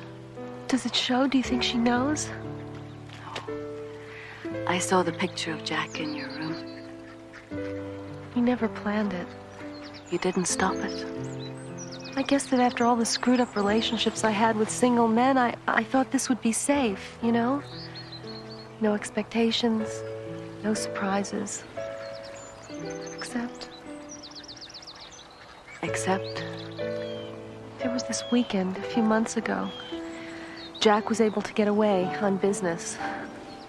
And we were driving through the lake country to some bed and breakfast that we'd heard about. We took a shortcut through the woods, and then all of a sudden his car phone rang. And he didn't answer it. And I didn't say anything, and he didn't say anything. And it rang, and we both knew it was her. And it kept ringing. And we started talking casually over the ringing, trying to pretend that nothing was happening. But there we were, in the middle of nowhere, and she was there with us, begging to be heard, and we just ignored her, like somebody trapped in the trunk of the car, screaming to be let out. And then when the ringing finally stopped, we never talked about it. And that's who I thought she was. Just some distant bell you hear and ignore. She wasn't real until now. What am I gonna do? I can't leave and I can't stay. This is what you call an unexpected snow. One moment the sky is clear and the next moment it's falling down. Now you can run inside and hide, or you can become part of it and let it change you. You said you wanted to help out around here. Yes, but it's a little bit like inviting an accountant to dinner and then asking him to balance your checkbook. You're unbelievable. Do you know that? Just do it. Oh, come on, Tess. Look at his face. Behold the noble turkey. You do realize that Benjamin Franklin actually proposed the turkey as the national bird. Ben was a nosy motor mouth who didn't have sense enough to come in out of the rain. I want that turkey on the table at 8.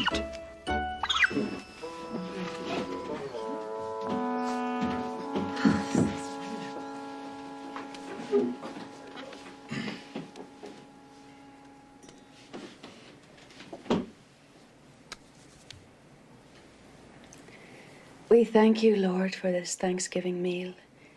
And we thank you for all the gifts that we take for granted every day. For pumpkins and llamas, for stars, and for snow. What is in this stuffing? Oh, that's an old recipe I got a little while back. That squash is so good. I think I'm gonna have Jack's portion.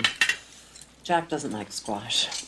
And you don't like mashed potatoes. Who doesn't like mashed potatoes? Everybody likes mashed potatoes. Could you pass the cranberry sauce, please? Where's the gravy? Oh, I forgot the gravy. Oh, I'll get it. Can I have a roll? Please. Adam, I still don't know what you do for a living. Oh, well, I'm in transportation. You know what I could use? Another napkin. I can see I'm gonna need another one. Everybody's napkins okay? I'm already up.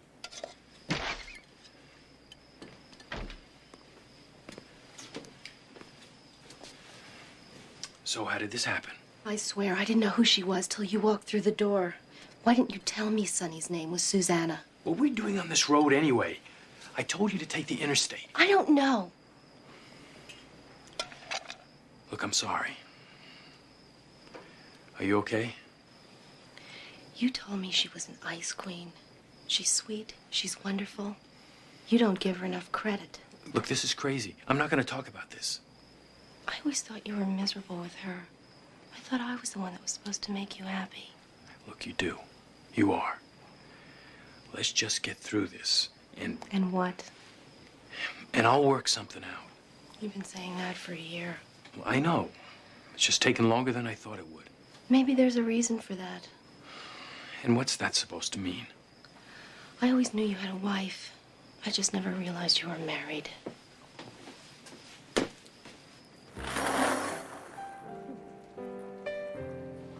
If you had to spend the rest of your life on a desert island, who would you spend it with? A boat builder.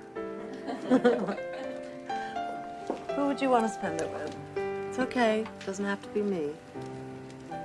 Probably someone who plays poker. Oh, you play poker? Yeah, sometimes. I can't believe it. I'm playing dumb games, and I haven't thought about work all day. I think Megan has had a good influence on me. Describe your happiest day and why you remember it. That's a nice Thanksgiving question. Adam, do you take requests? Absolutely. Stop playing.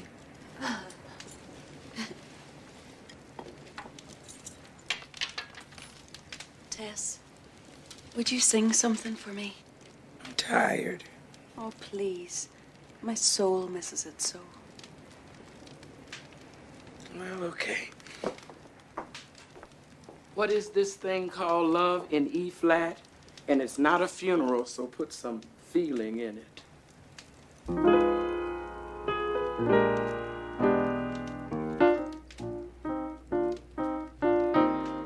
What is this thing called love? This funny thing called love.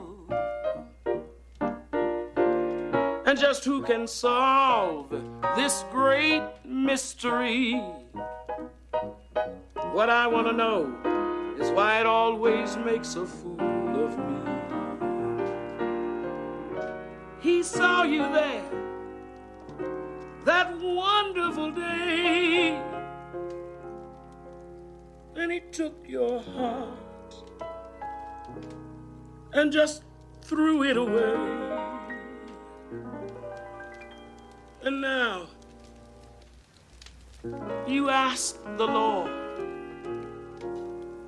in heaven above, what is this thing called love? What is this thing called love? What is this thing called love?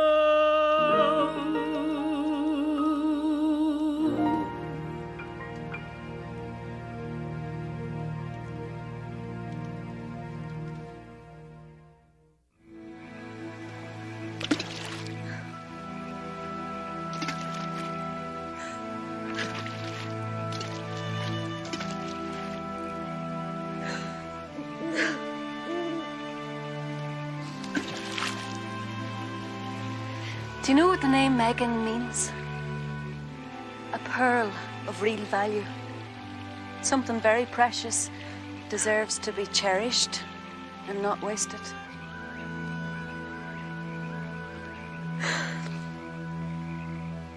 All this time I told myself we had something special. But tonight when he looked at me and walked up the stairs with her, I realized, my God, I'm just the other woman. I'm his secret. He's been keeping me in a room I didn't even know I was in. But you walked into that room all by yourself. I did the one thing I swore I'd never do. It's just that after a while, you spend enough nights alone. You go to too many other people's weddings and baby showers. You spend too many holidays at other people's houses, and you want just a little piece of their happiness for yourself. Just for a while, you know? Just so that I could say someday that somebody wanted me. That somebody thought I was special. Megan, wanting to love someone and wanting to be loved in return, these things are good and right. But wanting them from someone else's husband is wrong. He's not supposed to be married. He's supposed to be with me. God's made a mistake. No, when things get this ugly and this painful, God has nothing to do with them. Well, then I wish he'd tell me what to do now. I think he's just about to.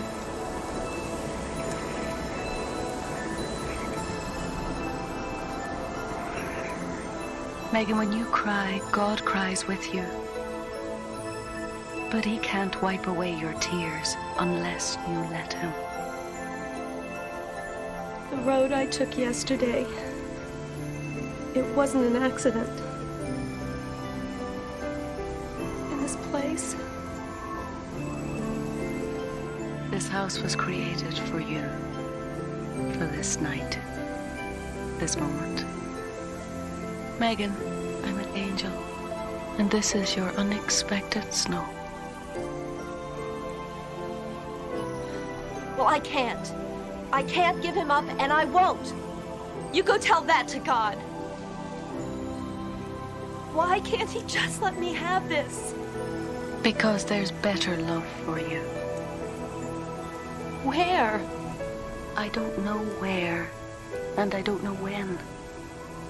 The only thing I do know is that the kind of love worth waiting for you won't have to lie for or steal or keep it hidden in a box to visit on weekends. Well, it may not be a great love, but it's my love. No, it isn't. It belongs to Susanna.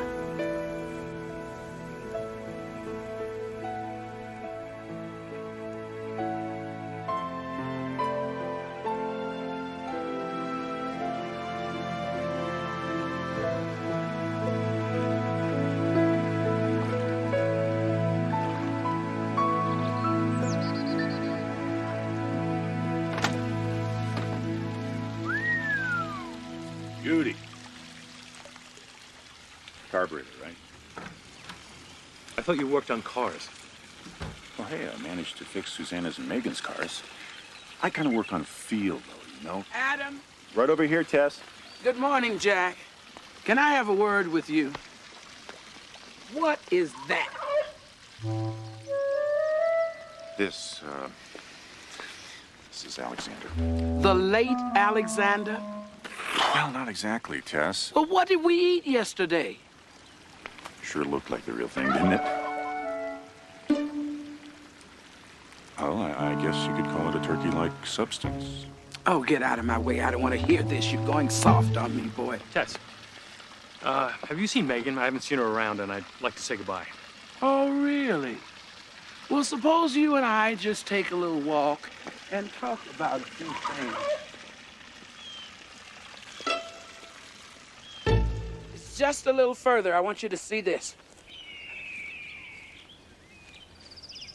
Look familiar? I spent my honeymoon here.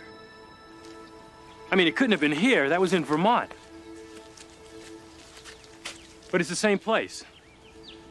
Except... Except what? There was a swing on the porch.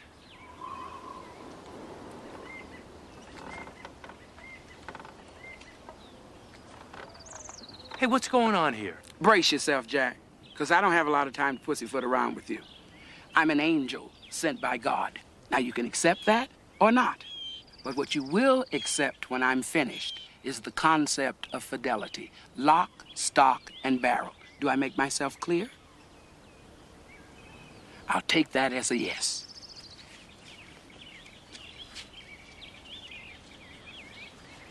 Pretty soon we stopped finding things to talk about. And after a while, we just drifted apart. When two people are on a journey, there will be miles when they fall silent. But that doesn't mean they shouldn't be traveling together. The last time I sat on this swing, I was scared to death. Susanna was inside asleep, and I spent half the night just terrified that I'd just given my life over to another person. One person, forever. Someone I loved so much that I just couldn't imagine her not being in my life. Maybe that's what scared me the most. I think that's why I finally had an affair. The more you invest in one person, the more you have to lose if you lose her. So, you just decided to spread your wonderful self all around, huh? Gave you an easy way out the back door, doesn't it? I actually read about this at the dentist's office. It's called the male fear of death syndrome. Oh, that's what you got. Well, that's what it feels like. Well, get over it.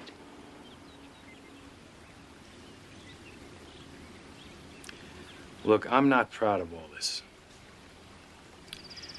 But that journey that you're talking about, I just can't seem to find my way back to the road. You stand up, honey, and you walk. And if you ever feel like straying again, remember this moment. You can always come back to this moment.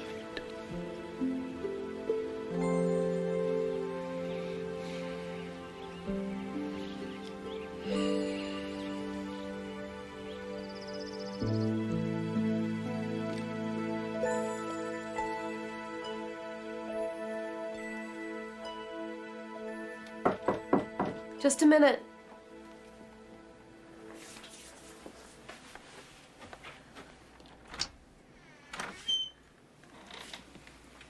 Can I come in? Sure.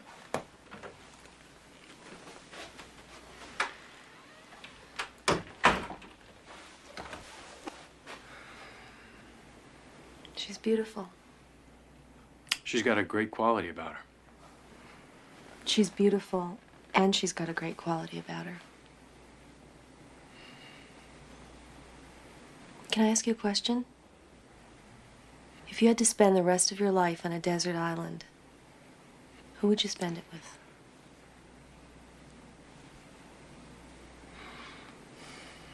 I thought so. Well, guess what? You're on a desert island. Who will you spend it with? My wife. Good answer. You know, in a crazy way, I'm glad this weekend happened. Maybe it put us all back on track. But I want you to know how much you've meant to me. Well, it was the best of times. It was the worst of times.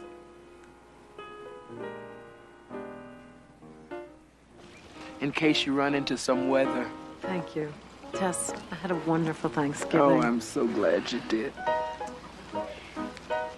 Megan, I know there are going to be lonely nights ahead.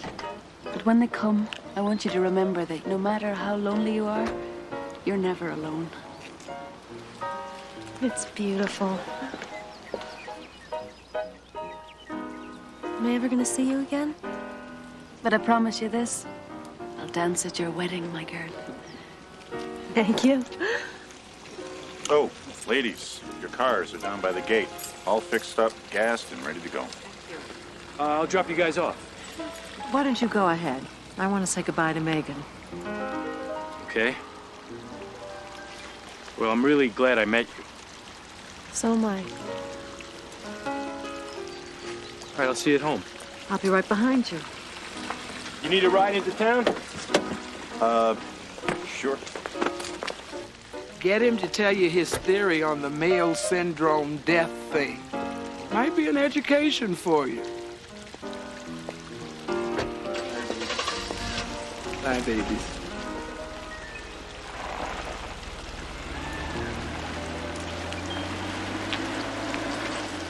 You driving back to the city? Yeah. I had a wonderful time here. I'm glad we ran into each other. So am I, Susanna. I really am. Remember I told you my husband talks in his sleep? Well, you know what he says? He says Megan.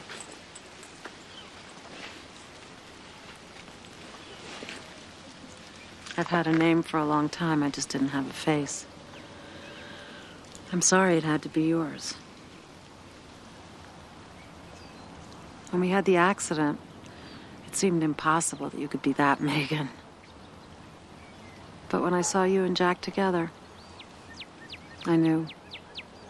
I never meant to hurt anybody. I'm sorry. I'm so sorry. It's over. It really is over. Can you forgive me? When I was going to meet Jack for the weekend, I thought there was a very strong possibility that this would be our last Thanksgiving. And then somehow I ended up here and I met you. And I recognized something in you that was a part of myself that I'd been missing for a long time. I guess Jack had been missing it too. You helped me find it. I'll forgive you. And I'll forgive Jack. Not today, probably. But I will. These holidays are a killer.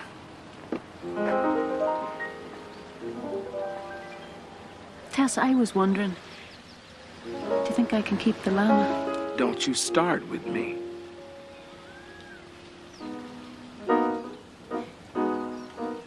Happy Thanksgiving. I'm really thankful for you, you know, Tess. Well, thankful is as thankful does, Miss Wings. I simply adore you. I adore you. What is this thing called love?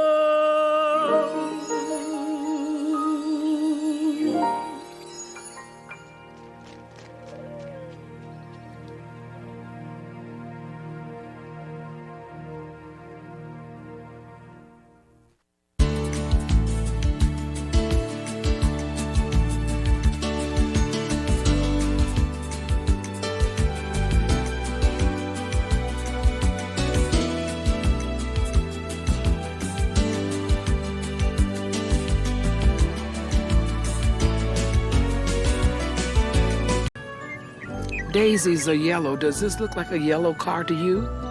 When you choose a name, it's got to be who you are. It's got to represent the nature of the thing you're naming. Don't you know that? All right. Big red boat car. A little creativity would help here. What difference does a name make? A rose by any other name would smell just as sweet, right? Yeah, but the problem is most people think more about the name than the rose.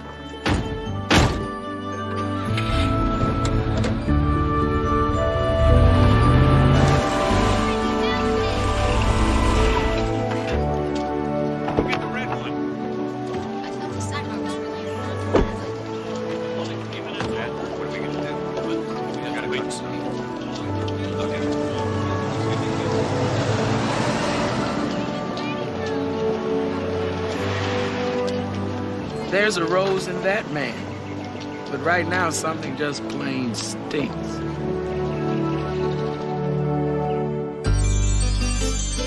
When you walk down the road, heavy burden, heavy load, I will rise and I will walk with you. I'll walk with you till the sun don't even shine.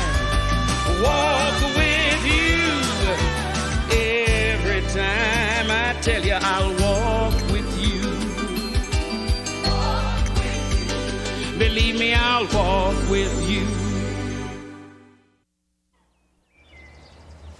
Oh, it's a disaster. It's an utter disaster. I'm so sorry. Oh, Barbara, it's not your fault. She just seems so steady and reliable. Let me see your phone book quick. Her references were impeccable, Barbara. She did all those biggest parties last year. You know, the Polo Club Christmas party, the big charity bazaar, all of those. Just seems so nice, too. Not at all the sort of person who just run off and leave you in the lurch while she goes somewhere and has appendicitis. But I guess it's a new world, isn't it? Here it is. It's Metropolitan. I'm calling the Metropolitan. I'm going to find out who did their opening gala last month. I don't think there's enough time. Oh, I'll get that. Are you going to get a butler? Hello. Well, why don't you just check your party-giving record-keeping office? Well, never mind. You have been very kind, thank you, though not very helpful. Amelia, this is Monica. Monica has been sent to replace our party coordinator. Oh, marvelous. Now, you see, Barbara, what did I tell you? Never panic. What is going to be will be, even if it never comes to pass. That's what I always say. Hello. I'm Amelia Botharp Archibald. Hello, Mrs. Archibald. How are you? Has my daughter-in-law explained our situation? Oh, yes. I understand that you're hosting a very large function here. All functions, my dear, are held in church basements. This is an event. The Founders Club banquet is the highlight of the social season. I had thought about having it back in here, or maybe out in there. I don't know, the appendix lady was supposed to have decided that. This year, my son, Dr. Harrison Trowbridge Archibald IV, is the guest of honor, as well as the host. A quaint but expensive custom. To be a member, you have to donate something to the city, a school, a library. Harrison is donating a new children's wing to the hospital. Oh, you must be very proud of him. Always have been. He is the jewel in my crown.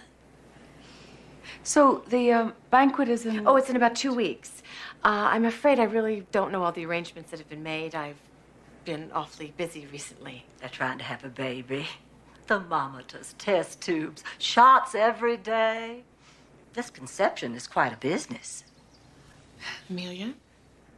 Well, Barbara, we're all girls here. Monica, do you have any children? No, I don't. My late husband, Harrison Trowbridge Archibald III, always said, a man who dies without children is deader than a mackerel. Or something like that.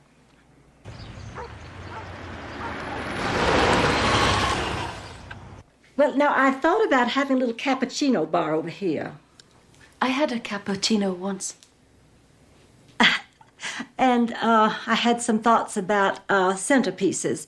Something elegant and simple, maybe even kinetic. Kinetic? Yes, you know, little moving works of art right there in the middle of the table. Barbs, you got a half an hour. You take a tip. Hello, Mother. Harrison, this is Monica. Monica's going to help us with the Founders Banquet. Ah, well, good. If you would excuse us, please. Oh, certainly. Take as long as you need.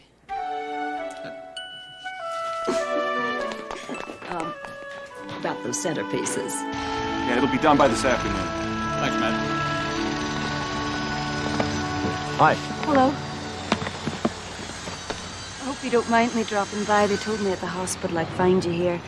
I need some checks signed. Oh, no problem.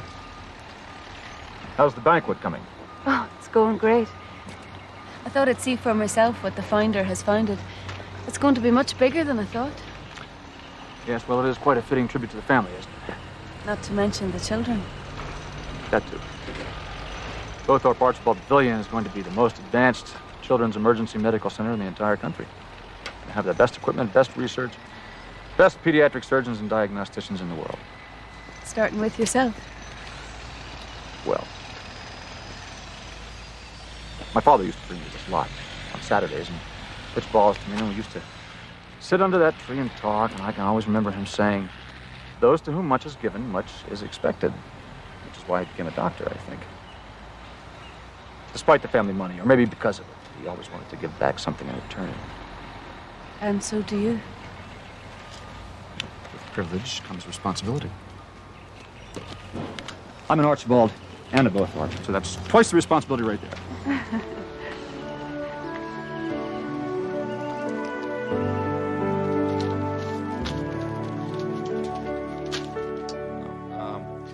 See if I'm still making these monthly donations to this Child Watch thing. And you can renew my subscription to Pediatric Journal. Come in. Barb, honey, I was just finishing up here. I was on my way home. What are you doing here? We're not, those shots didn't work. I'm not pregnant. I can't. It's okay. There's always next month. We'll try again. Oh, what's the use? What's the use? Barbara, listen to me. It's just a matter of commitment and follow through. I don't think I can follow through anymore. Honey, there's no one I would rather follow through with than you.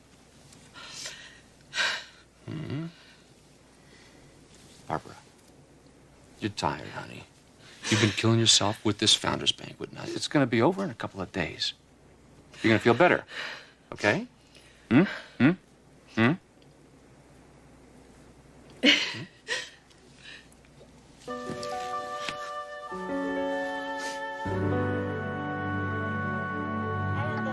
Darling little Thai restaurant over on Gaylord Street.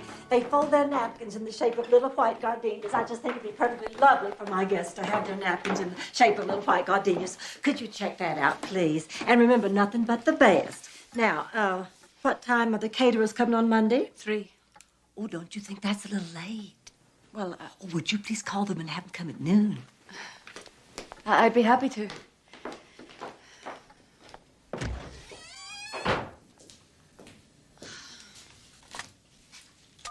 Now, don't forget to turn the other cheek. I'm running out of cheeks, Tess. You know, I've been here 2 weeks, and all I've had to do is to order the perfect chairs, the perfect flowers, the perfect napkins. Patience is a virtue. Virtue is a grace. Put them all together, and they make a happy face. Tess, what am I doing here? The Founders Banquet is in 2 days. Once it's over, then what? I think that's what everybody in this house is asking themselves. The people in this place have nothing to look forward to except the next big party or the next disappointment. Maybe something less than their idea of perfect is exactly what this house needs. I just had the most marvelous idea. Now, I wonder where she keeps that thing. Oh. You know, when I lived here, everything was in its logical place, very organized. That is a Bothorpe trait. Mrs. Archibald, now that the party is so close, I was wondering if I might take on an assistant. No, you don't. No way. An assistant? Mm-hmm. Just for a couple of days.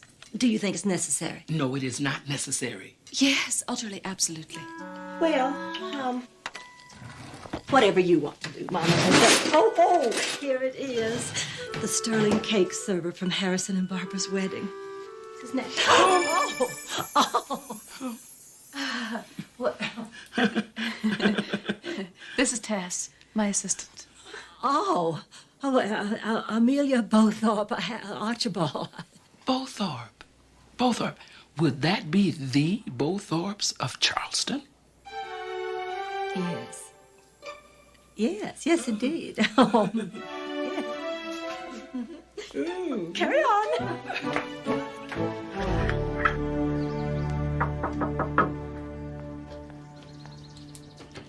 Hello, may I help you? Hi, is Archibald here? Well, Mrs. Archibald is here. Would you like to see her? Yes, please. Tell her that Manny Galinda is here. It's very important. Manny? Yes. Is that the doctor? Mm-hmm. Yes, it is. Who's this? Manny. He's looking for you. You, Dr. Archibald? Yes, yes, I am. Hi, Manny. Manny Galinda. Manny. Yes. Manny Galinda. Are you the paper boy or something? Manny Galinda? Who is this young man, Harrison? Emmanuel Galinda from Ecuador? Si. I come to visit my friend Archibald, who sent me $25 a month. He's the boy we sponsor from Child Watch. Si. Long trip. Can we get something to eat now?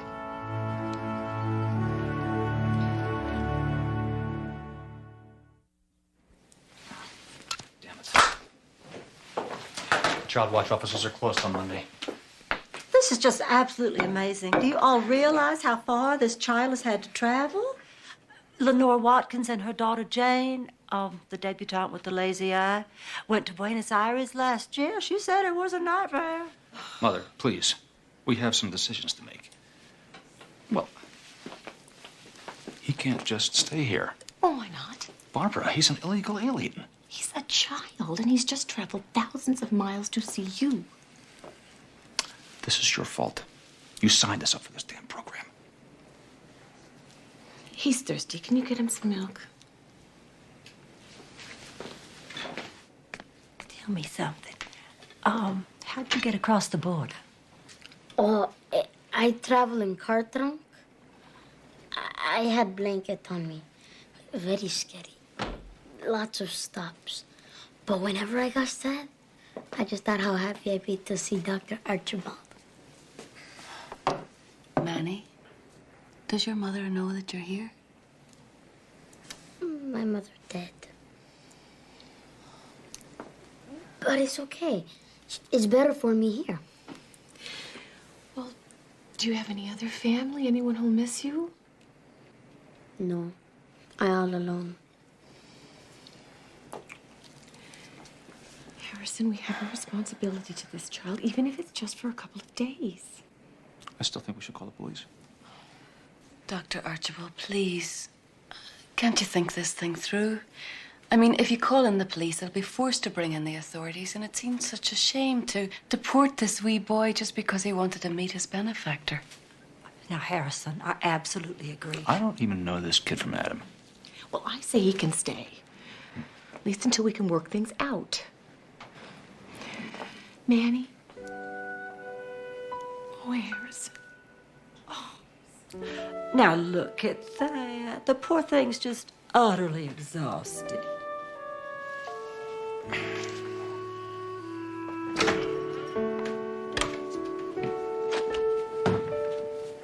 Stay until Monday. Now, what do you think they approve of this?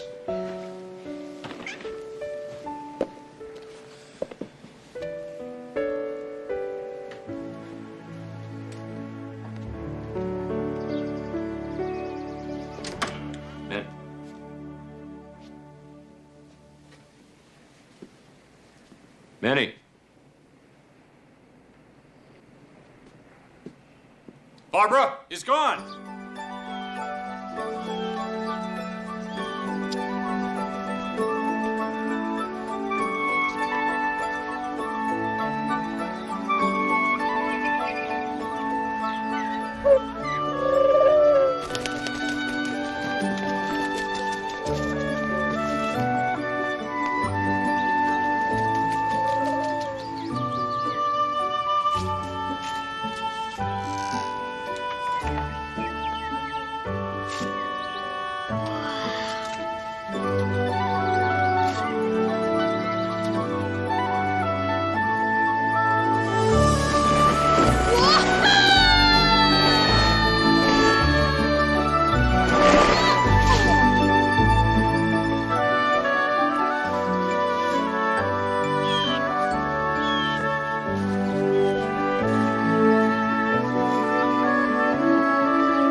what should we do? Well, I just think we should consider ourselves extremely fortunate and let the whole thing go. But he's a child. Something bad could happen to him. Barbara, he traveled the whole way from Ecuador by himself in the trunk of a car. I don't think we have to worry about him. Now, look, I want you to hear the top of my speech here. I come from a long line of men who value honesty, Look who I ran into on the front doorstep. decency, and hard work. A Bowthorpe family motto. Harris, I'm really worried. No, and he's going to be fine, honey. Listen, I grew up hearing of the family. Oh, Manny. Oh, thank goodness. We thought you'd found another home to go to. Great place you got here, Doc. I'm glad you like it, Manny. Well, I have to get going. Winthrop's always very punctual. And I have a 9 o'clock tea time. I'll be home in time for supper. Well, why don't you take the boy with you? I'm sure he'd love to see a golf course. Sorry, but no room in the cart. Harrison? I would love to take him, darling, but the club has a very strict dress code. I just happened to pick up some clothes this morning that might be very appropriate. I love golf. See? He loves golf. I got a car.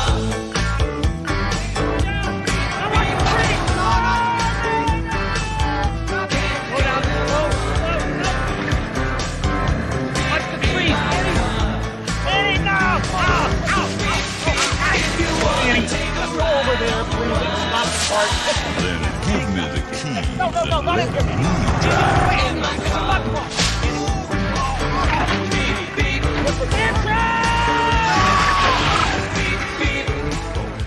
Uh-oh. Oh, Manny! Sorry. I want you to sit right over there. And I don't want you to touch anything, and don't speak to anybody. It's going to take him weeks to dredge that lake. Find Winthrop's $1,500 5-iron. Sorry, Doc. It slipped out of my hand. I don't want to hear about it. What's the matter? You don't like kids? Of course I like children. There's a place for everything, Manny. Do you want to have kids? Yes. It's okay if you want to practice with me. Then I can be part of your club. I'm sorry, son, but they don't allow children as members here. Oh, not here. The Super Warriors Club. How'd you find out about that? I saw it at the end of the slide. Uh-huh. You know, the house that I live in, Manny, is the house that I grew up in. And that clubhouse used to be my secret place when I was 12. My dad helped me build that. Thought it'd help me make friends. So, I can join it. Then I can be your friend. But the club disbanded a long time ago, Manny, and I grew up. And besides, there was only one member of that club. You know, it's not much of a club with just one member. So now you pay, and they have to let you in. Yes, it's 555-3736. I would appreciate it. Thank you. Oh, look at this. Oh, Let me see here. Monica. Exquisite. Absolutely stunning. Thank you very much, Monica.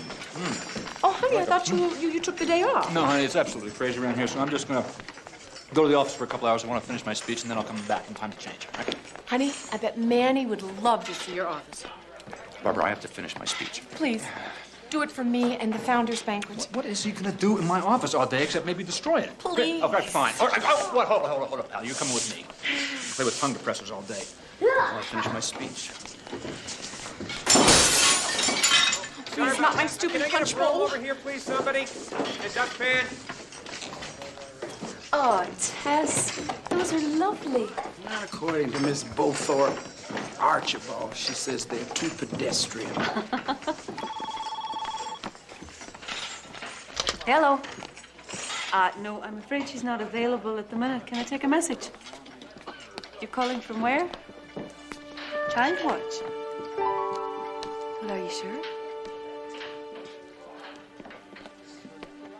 okay, thank you.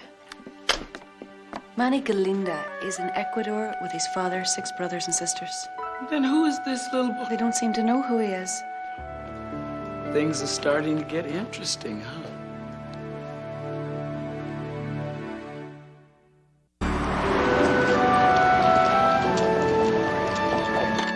I'm gonna finish writing my speech, so you sit down over there. Occupy yourself with something.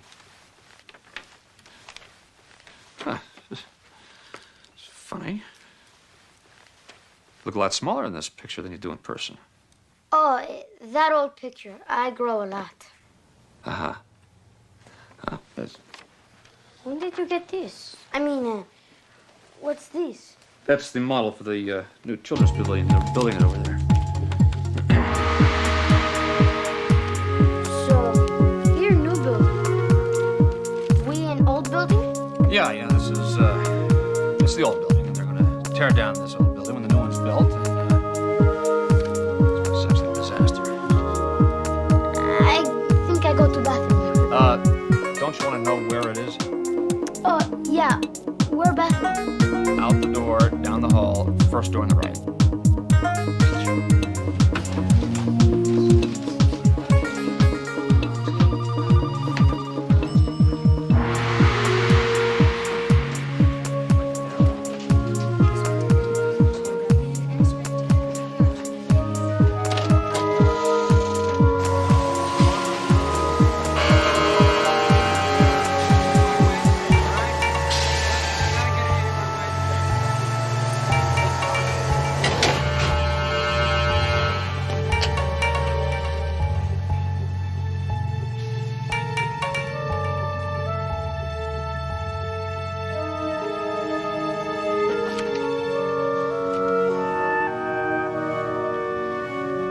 Dear God, I know I should be patient, but they're going to tear this hospital down pretty soon, and I won't have a place to live.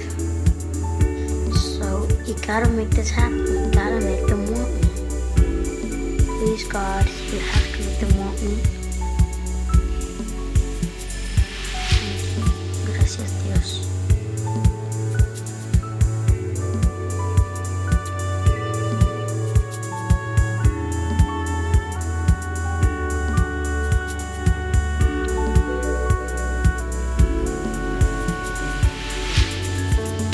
Archibald commitment to public health.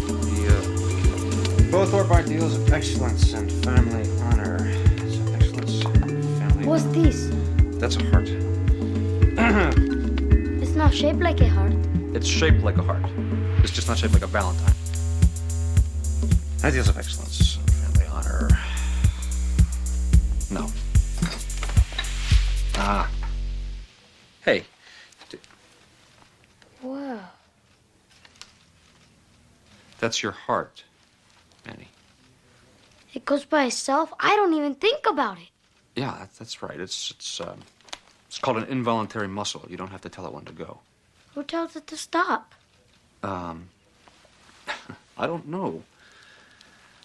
I guess God. God told my mom's heart to stop when I was a kid. Well, sometimes hearts just get tired, Manny. My heart gets tired every time I think of my mom. Let me take a listen to this heart, okay?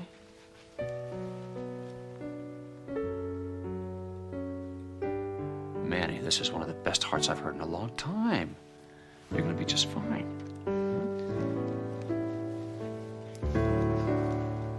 And if it's not in there, Howie, do whatever you have to do. Okay, sure.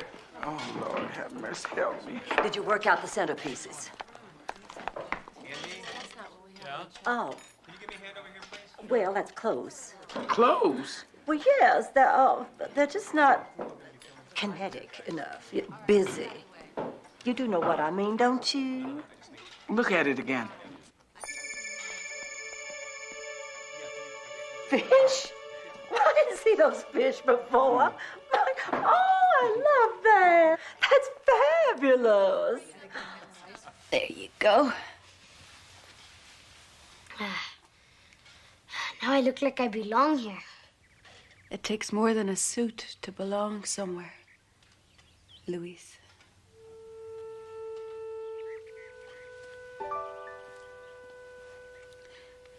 I know who you are. You're not gonna tell, are you? No, you're going to. I can't. They'll make me leave. Then where will I go? I have to find a family for me. But if you have to lie for it, Louise, it will never really be yours. Let me tell you a secret.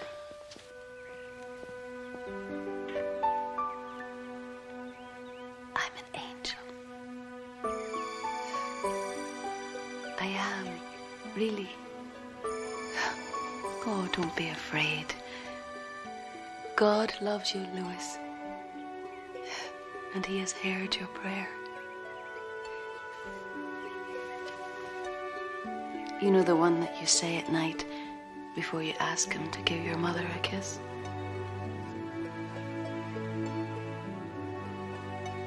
Dios. He listens to me. Now you have to do your part. You must tell the Archibalds the truth. God will take care of you. I promise he will.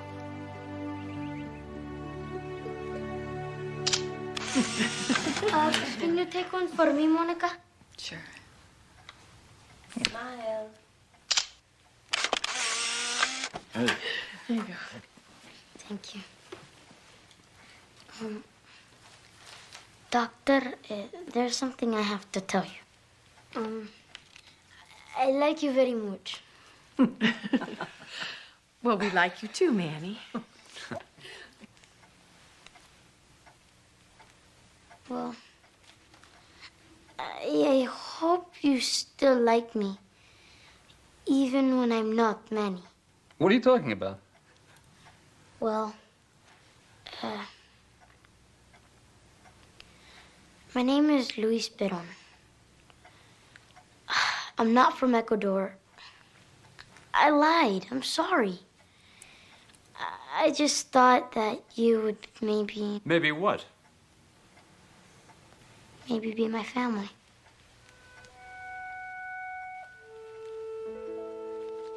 I don't believe this. What is this, some kind of a con game? It's very impressive, Manny. Or whatever your name is. You really put one over on me. I'm sorry. Good. You should be. You tell that to the police. Because you, and whoever put you up to this, have a lot of explaining to do. Oh, Harrison, wait. The boy hasn't hurt anyone.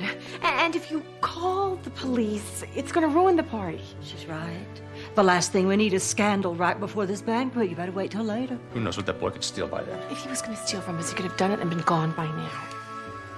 Let's wait till the night is over. There's nothing that the boy wants, except you.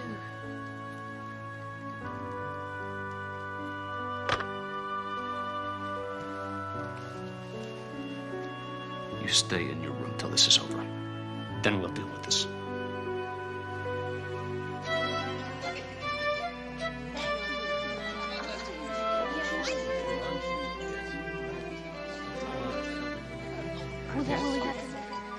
Well, it's all up to Harrison now. What do you think he's gonna do? I think if his heart has to battle against his family crest, I'm afraid his family crest will win. Snobs aren't born, they're created. I think it's time to put this family crest out of business.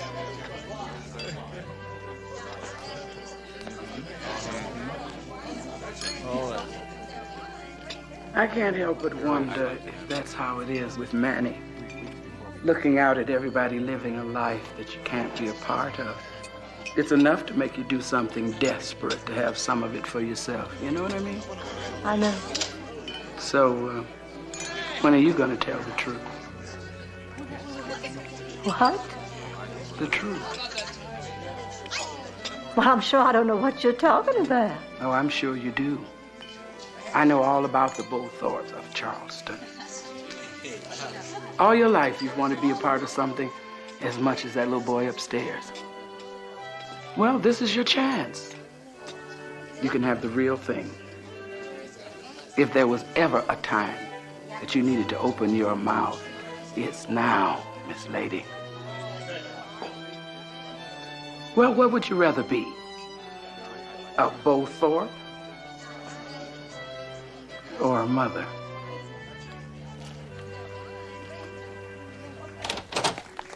There's something I want to tell you. This may not be the best time, but I do want you to know before you make any decisions concerning Manny. His name's not Manny, Mother. But does that really matter? He's still a little boy without a family. What are you suggesting? Well, I'm just saying that maybe families are what you make them. Well, that sounds a little revolutionary coming from a Bowthorpe. Never thought I'd be saying this. You see, I'm not a Bowthorpe. What? Bowthorpe is a little shrimp port down on the Gulf.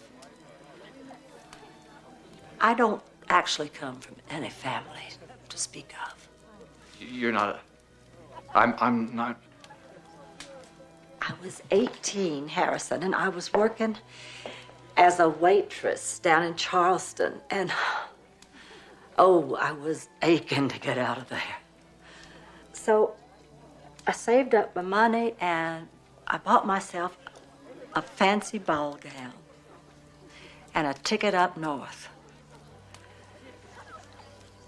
Well, I crashed a lot of parties, and then I finally met Harrison Archibald. And I told him my story about the Bowthorpes, the lost family fortune. He fell in love with me. And I got my dream. And the lie that came with it. What is your name? Amy Klump.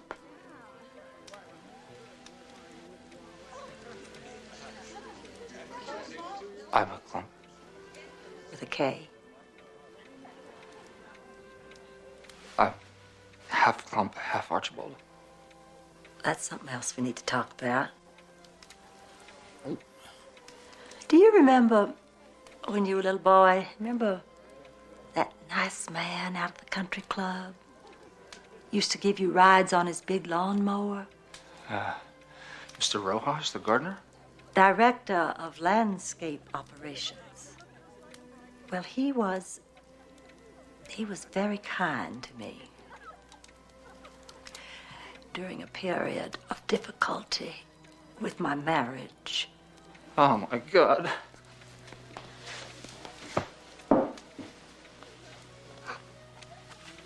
I'm the son of an Argentinian gardener?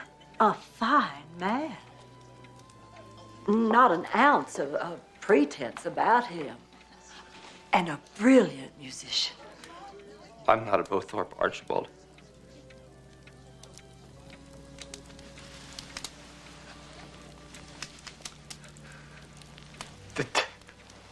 Did Dad know about this? I think he suspected. Of course, he never said anything. Well, aside from the occasional reference to your, exotic coloration. Oh, I don't believe this. Harrison, oh, please don't be angry with me. Now, I know I've made some terrible mistakes in my life. I know that, but they were my mistakes, not yours. I only told you this because I want to help. Help? Are you crazy? You have just ruined my life.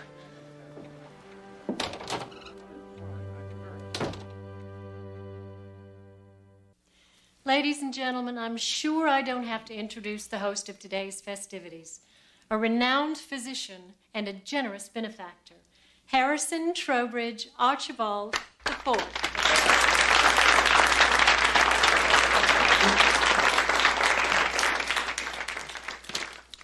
afternoon. I stand today as a new member of the Founders Club, proud and honored to carry on its worthy traditions. I come from a long line of Archibalds and Bowthorpes. I grew up hearing the family tales of my mother's father, Colonel Alden Kittering Bowthorpe, and his tremendous generosity.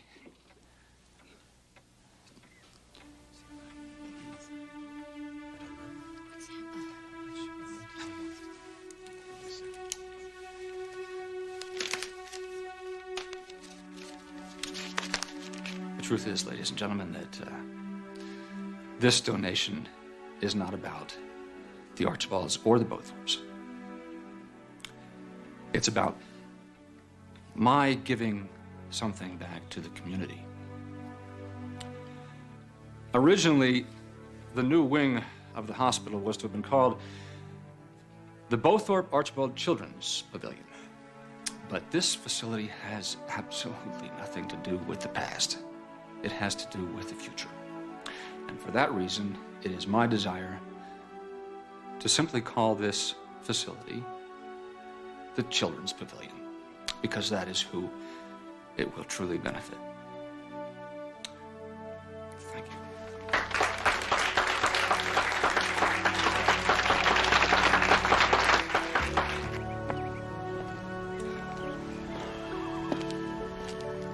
Harrison, I have a message for you. Monica, why don't you just leave it by the phone? I'll return it later. No. I have a message from God. From God. Why don't you just let me call you a taxi?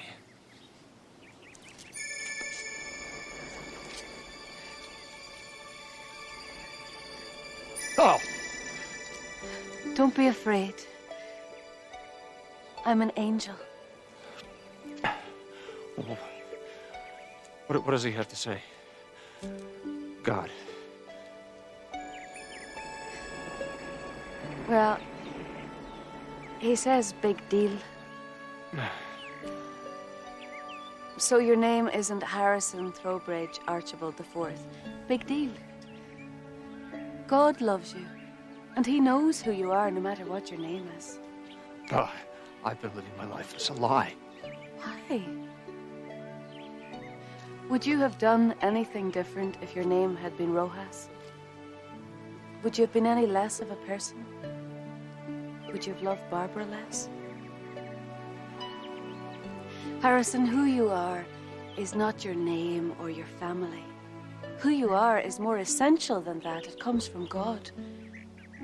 And what you make of yourself, that is what you give back to God. Maybe God knows who I am. But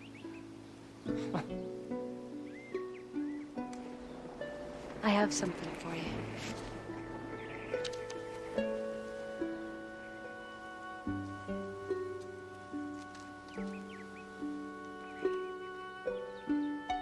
This is a family. Not people who share a name or a lineage or a background, but people who belong together because they love each other. Oh, Harrison, don't let that slip away.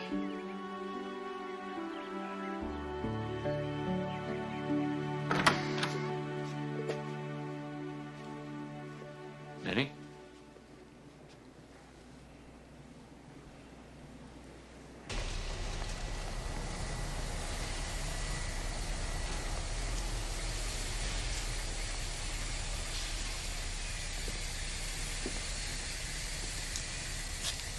I didn't say you could come in. Sorry. Can I come in? Yeah. You live here? Mm-hmm.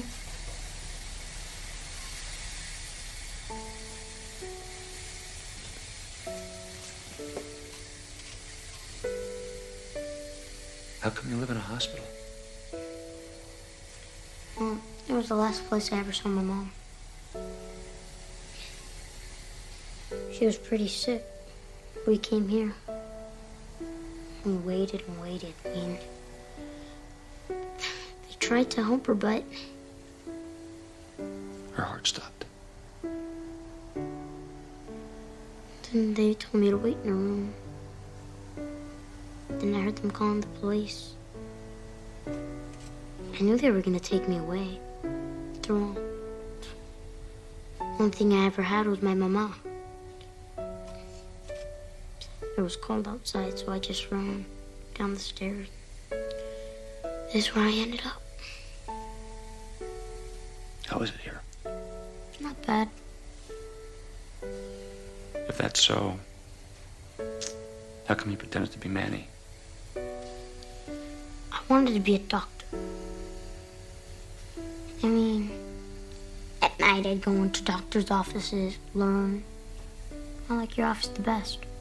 It's the biggest. The leather's real. One day I found a letter from Manny.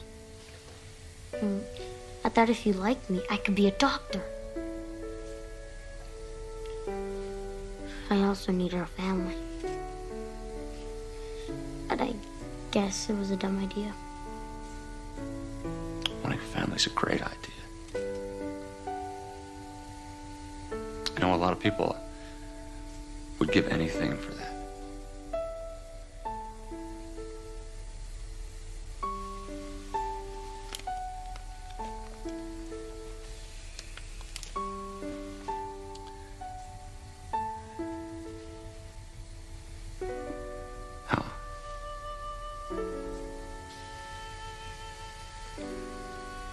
How would you like to be in mine?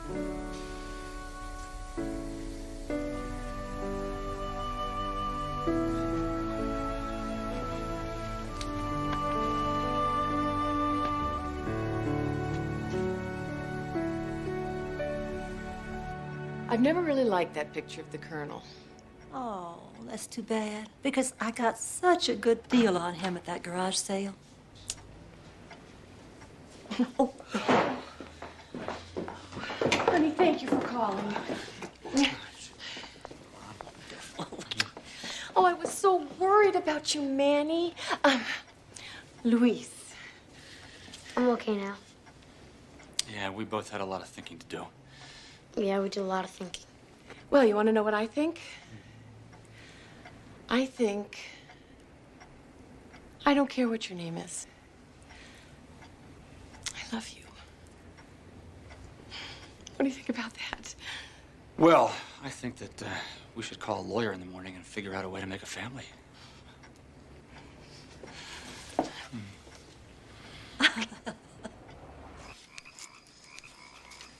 Oh.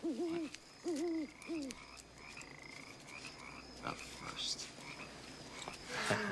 Yeah. Now, we have to learn the secret handshake, okay? If you were the only member, who else did you do the secret handshake with? Well, I've been waiting a long time for this.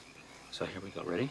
Here's 1, 2, 3. Ah. Good. All right. Ready? 1. Yeah. Good. Good. Now, of course, we have the clubhouse song. Oh boy. Okay. You ready? Now follow me. Stars of the summer night, far down yon azure gleam. Tess, I've been thinking, and I have the perfect name for the car. Well, lay it on me. The car. The car. I like that. It's real and honest. The car. Sold.